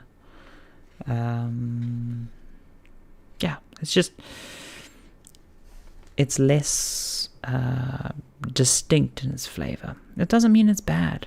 Some of the best game design has happened on AAA games. It's very easy to dump on AAA. But most people who play AAA really enjoy it and really have fun. It's kind of like, how do I say this? It's kind of like the Transformers movies or Fast and the Furious, right? Most people who go to watch those movies really, really enjoy it. And spoiler alert, for a lot of people, that is their big movie of the year, or that is the thing they go to watch. The same way most people only play FIFA or Call of Duty or whatever. However, if you're the kind of person who's playing a lot of video games, or the kind of person who's developed a more sophisticated palette, and that, when I say sophisticated palette, I'm not in any way saying anything negative about FIFA or Call of Duty. I'm just saying you've had enough video game diet that those tastes are boring to you because you've had them before. And that's really what it is. I mean, I don't consider them poor souls. They are having fun. They're having a blast. You know, it's like, to dump on people who are enjoying FIFA or whatever is to be like the posh food critic that's like, why aren't you eating French cuisine with the appropriately paired wine? Meanwhile, someone's like chomping on a hamburger in the corner going, this McDonald's hamburger is the tastiest thing ever. Because they're, you know, drunk off their ass and it's 2 a.m. and they just want to eat a hamburger. Much in the same way, a lot of the people who are playing FIFA, you know, only ever turn on their console to play FIFA with their mates when they're stoned in the dorms or whatever, or, you know, after a long day at work, and blah, blah, blah, you know. They engage with the medium in a very different way. And that's fine. That's totally fine. Let them have their happiness. Let them have their joy. The problem comes if there's no ability to make new, interesting, small things. Thankfully, we're in a world now where it's easier than ever for people to make video games. It's easier than ever for people to make video games, and there's no reason to it's not a zero-sum game. The existence of FIFA doesn't damage any of the games you love. Let's put it that way. Now, there are some business practices that are a bit shitty. And it always sucks when, for example, you really love a world or a franchise or something, and then that falls under the control of like an Activision Blizzard or an EA or whatever, and you know they're never going to make the game you want to make, or the game that, you know, as an original fan of the series you want to see. Much in the same way that you might really like a movie or something, but then the people who are making the TV show or the video game or whatever aren't catering to your tastes. That kind of sucks. That genuinely does suck. I get it. I do 100% get that. It's pretty rare in games, thankfully, that's the case.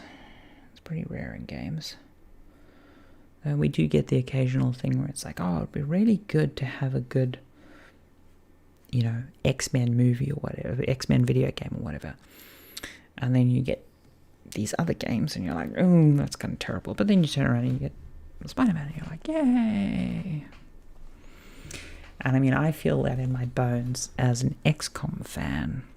And there was some dark years for XCOM fans, if you remember the Bureau. And the worst part is I knew people working on it.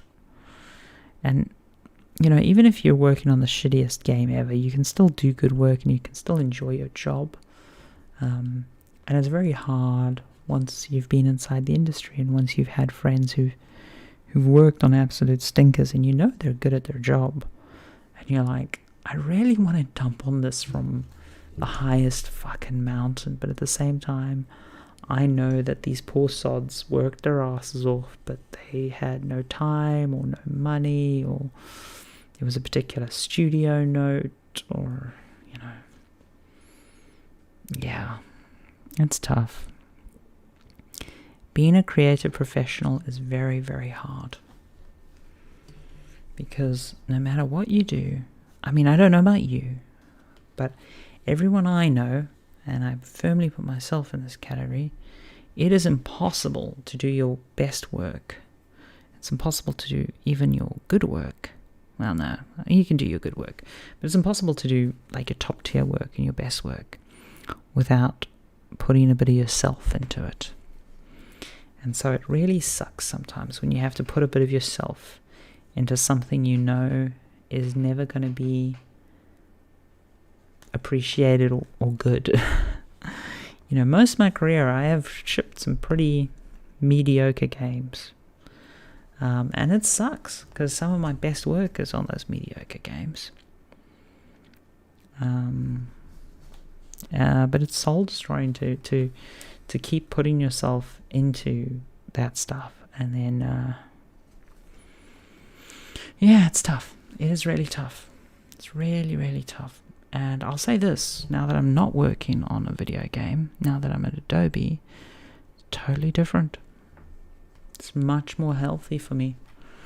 I still love video games. I'll still make video games in my spare time. I'll still engage. Maybe I'll go back into the industry once I've healed a bit. But just care too goddamn much. And there's a video I meant to make over Christmas, and I will get to making it sooner rather than later, because I've been trying to process some trauma and stuff about how dreams put me in the hospital for my first, put me in an ambulance and almost killed me. And I was like, well, fuck, that was not a fun time. It was not a fun time. And, it happened for the beta, and it happened during, our first beta period, and it was really tough. And I've been trying to, process the pain of that and the PTSD of that, because it happened, on December 31st, New Year's Eve morning, the morning of New Year's Eve, in the early hours of the morning of New Year's Eve. And so at this time of year, it's always on my head. It's in my head a lot.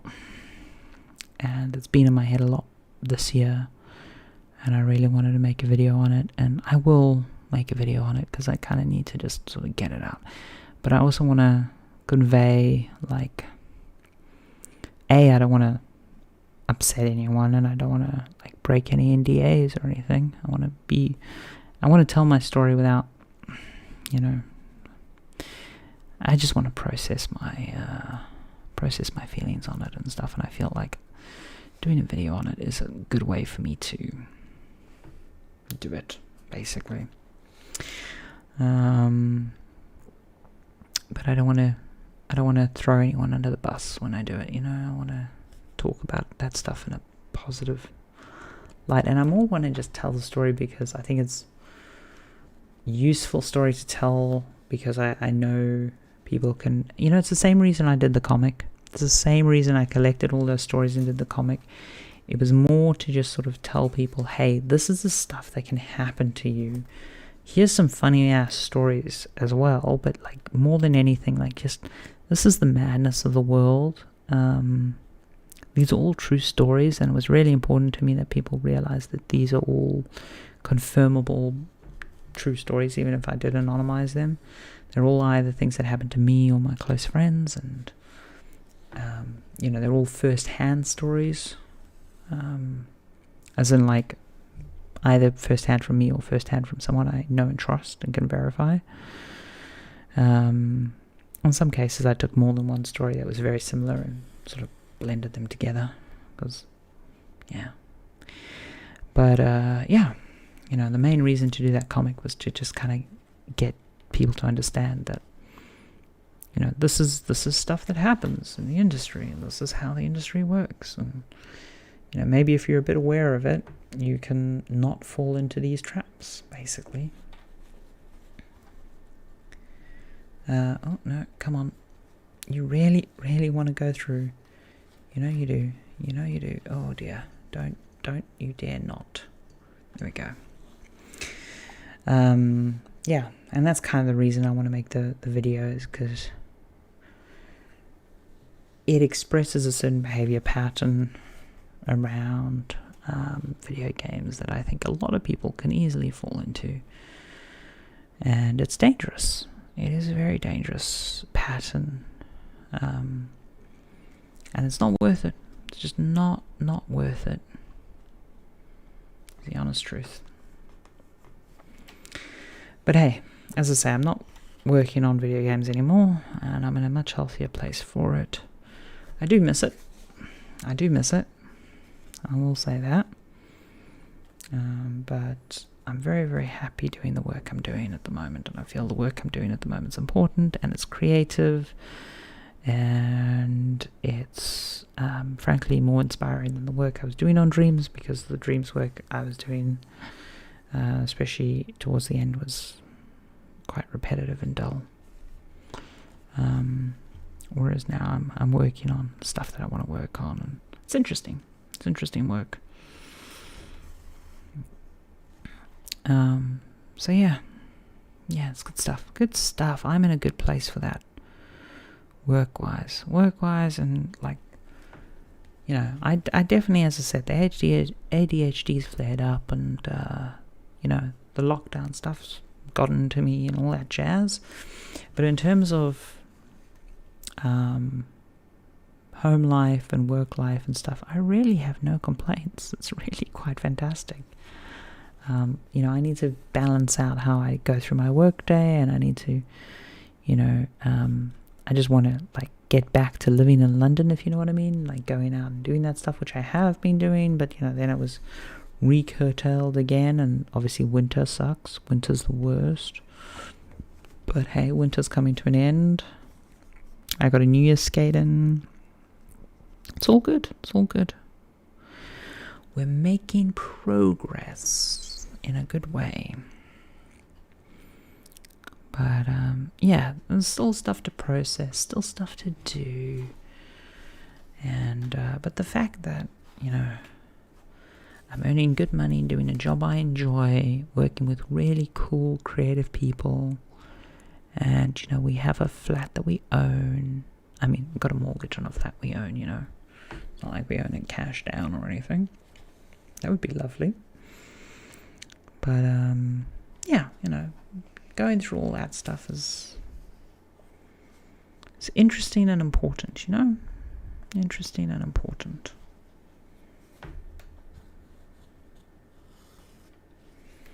So, yeah, it's good times.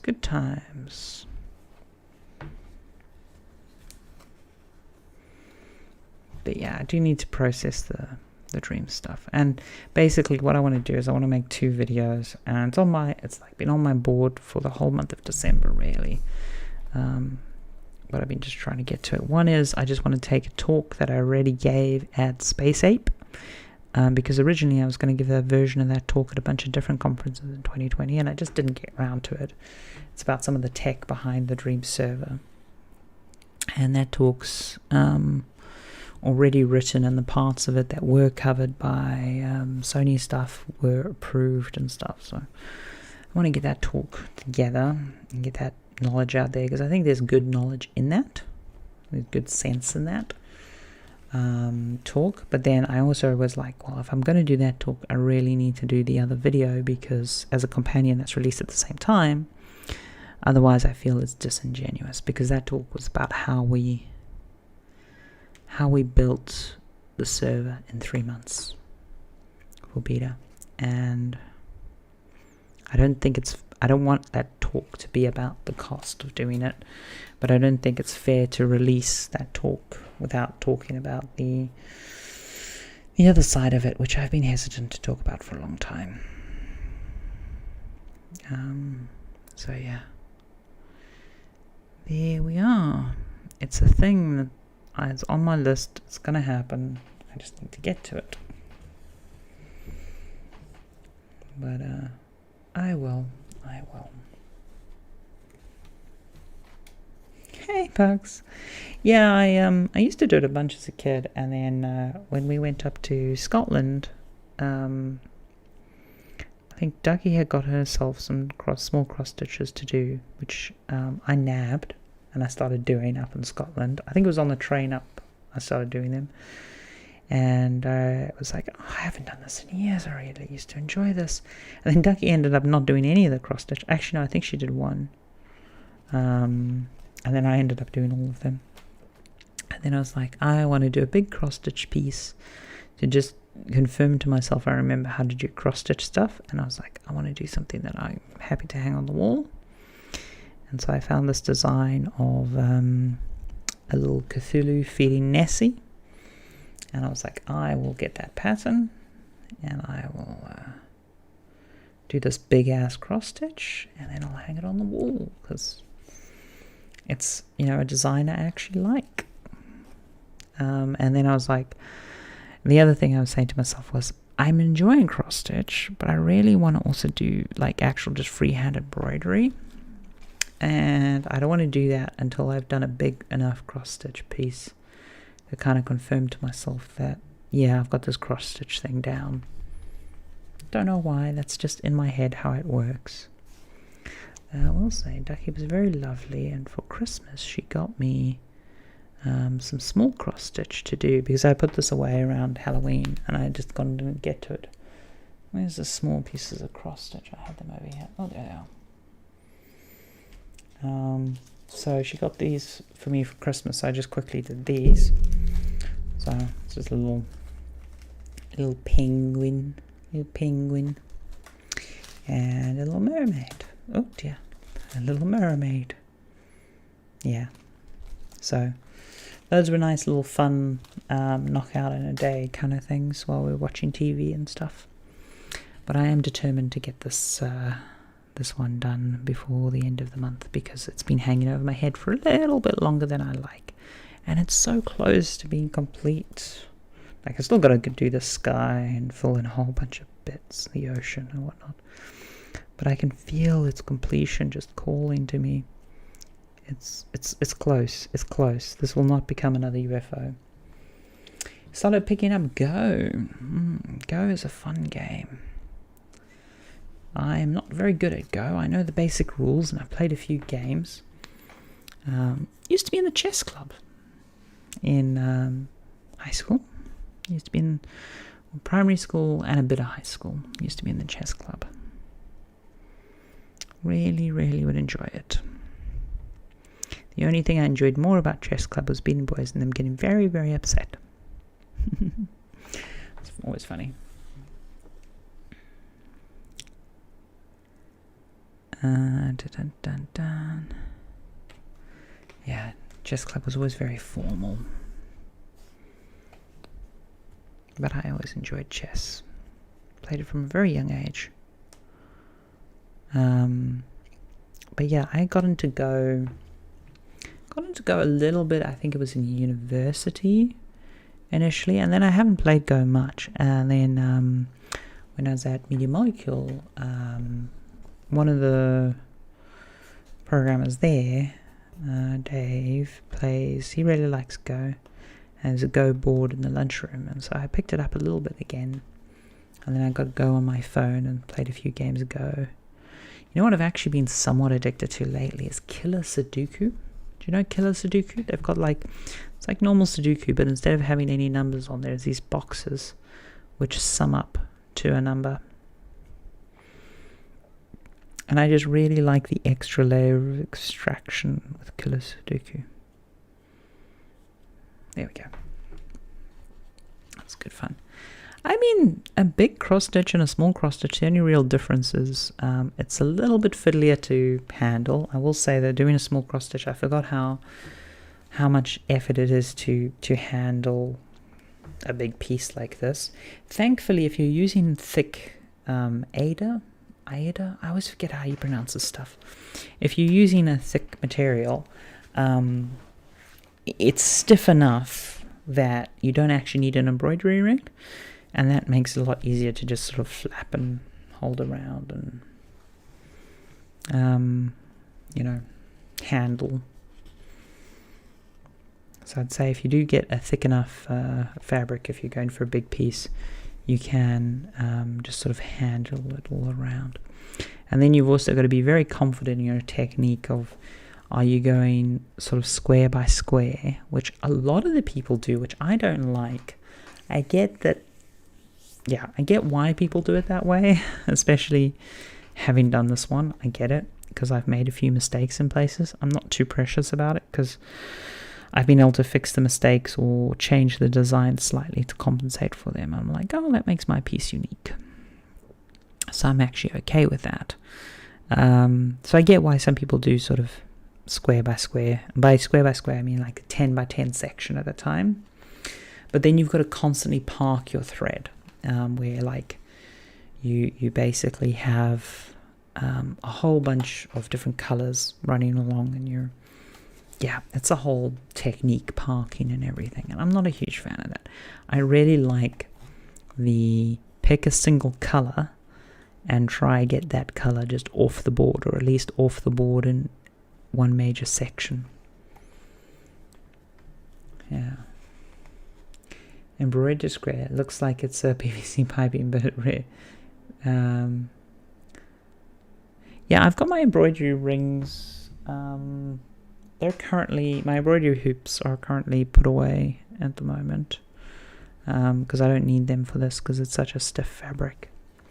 But as I say, once I finish this, I'll be doing.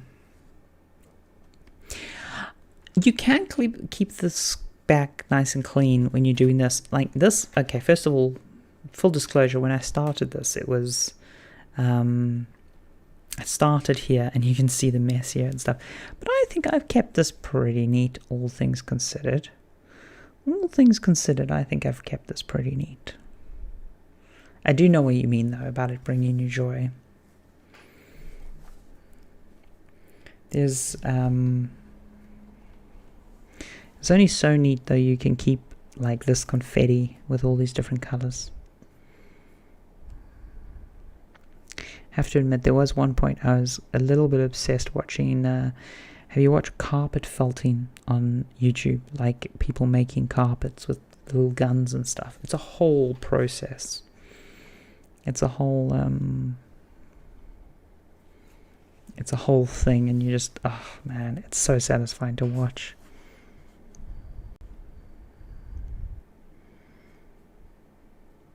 Come on, where are you? Come on. I can feel you. Just poke on through.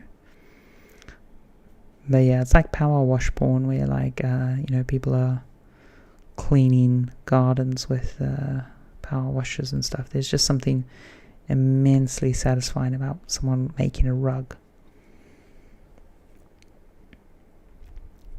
Especially when they do things like they buzz cut the fluff at the end, and oh man, and just the repetition of the sound that the tufting machine makes. Oh, it's good stuff. Though in that satisfaction sort of route, I discovered a YouTube channel the other day that just brought me a lot of joy. And it was the Post 10 channel. And it's basically a guy who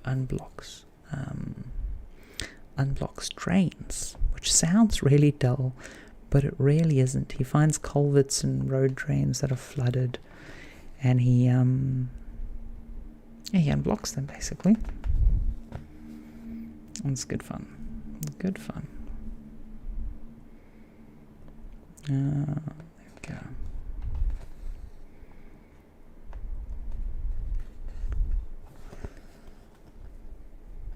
Yeah, I know. Because it's just fun to see the water eventually flow, and he's like really into it, and like when it gets a whirlpool, and yeah. It's strange, the stuff that you would not think is entertainment, but is so entertaining to watch. So yeah, Post 10 on YouTube. Spent quite a bit of time watching that over the last few months. Restoration of old tools and other bits and pieces. It is fun to watch people do that kind of stuff. At least it's for me.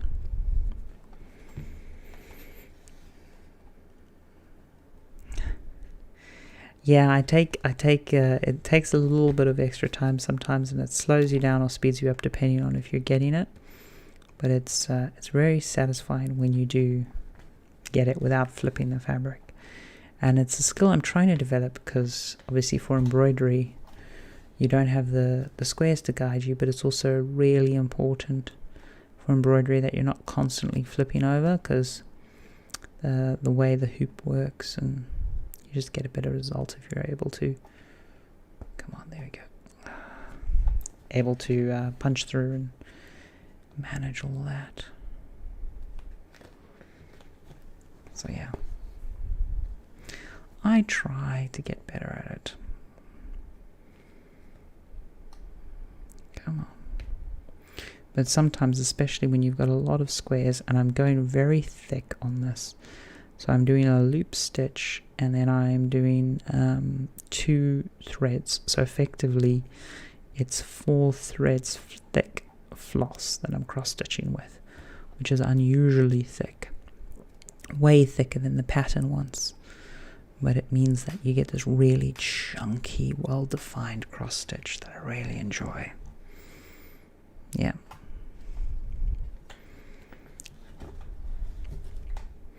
Means I see almost none of the white below it, except there's places where I've gone lighter on the sky and stuff, because I want the background to feel less dense. I want the background to feel light. Which is why I really want to get into the embroidery side, because I really want to do the 3-dimensional sort of feel to things. Come on.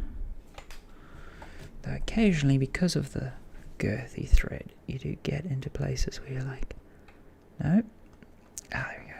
But you just have to sort of seek it around, and once you find the hole, the other thread just sort of glides you in, because it's sort of thread on thread kind of just rolls through. It's more that when you're trying to fight it, that it doesn't come through, because this is a very blunt needle actually.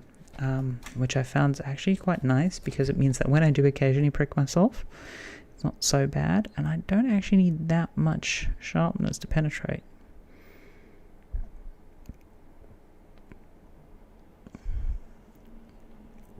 And it stops me from making false holes. There we go, come on. You know, it's just there, I can feel it. There we go.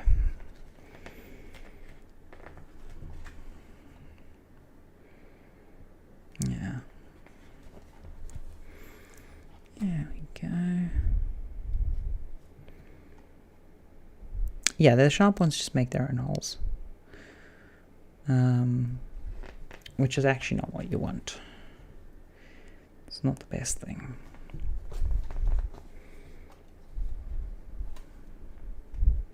Yes, in your finger especially.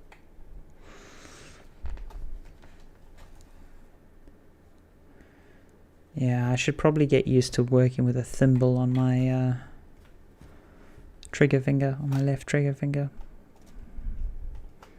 Because you should be, if you're working with a sharp needle and you're doing embroidery, you should have a thimble or a finger guard on. It does make that stuff easier and you're less likely to pinch yourself. And it does mean then you can use your finger to feel the point, which is what I'm trying to do now. But it's just not. There it is. Coming through.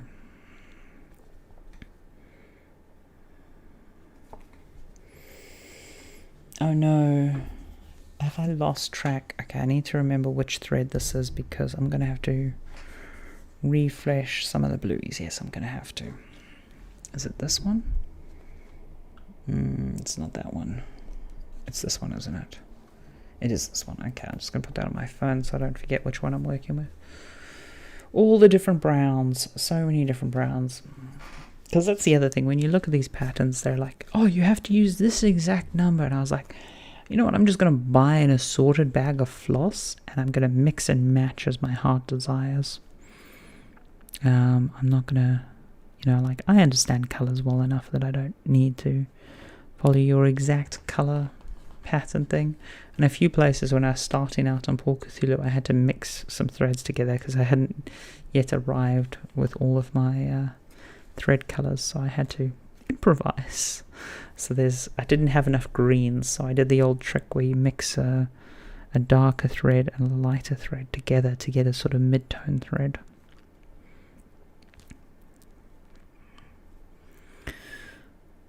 Which I think looks quite nice, actually. Again, it's one of the things that separates the cross-stitch from pixel art, is the ability to do little weird things like that show up in a way that's different. Though, having said that, it is 1:45. We have made pretty good progress. We've been live for just over 2 and a bit hours. And I think this sleepy person should be getting to bed. There's progress, though. It is definite progress. We can see there. See? There we go. That's the bit that we've been working on there. Going through. Yeah. We're going to wrap that up there. And hope you all take care of yourselves. I will not be streaming tomorrow night. I might be streaming the night after. We will see how it goes. But generally, there will be a thing on my Twitter, and I'll be doing at minimum 2 of these a week. And we are definitely going to finish this month, because that is the goal. Okay. Take care of yourself, everyone.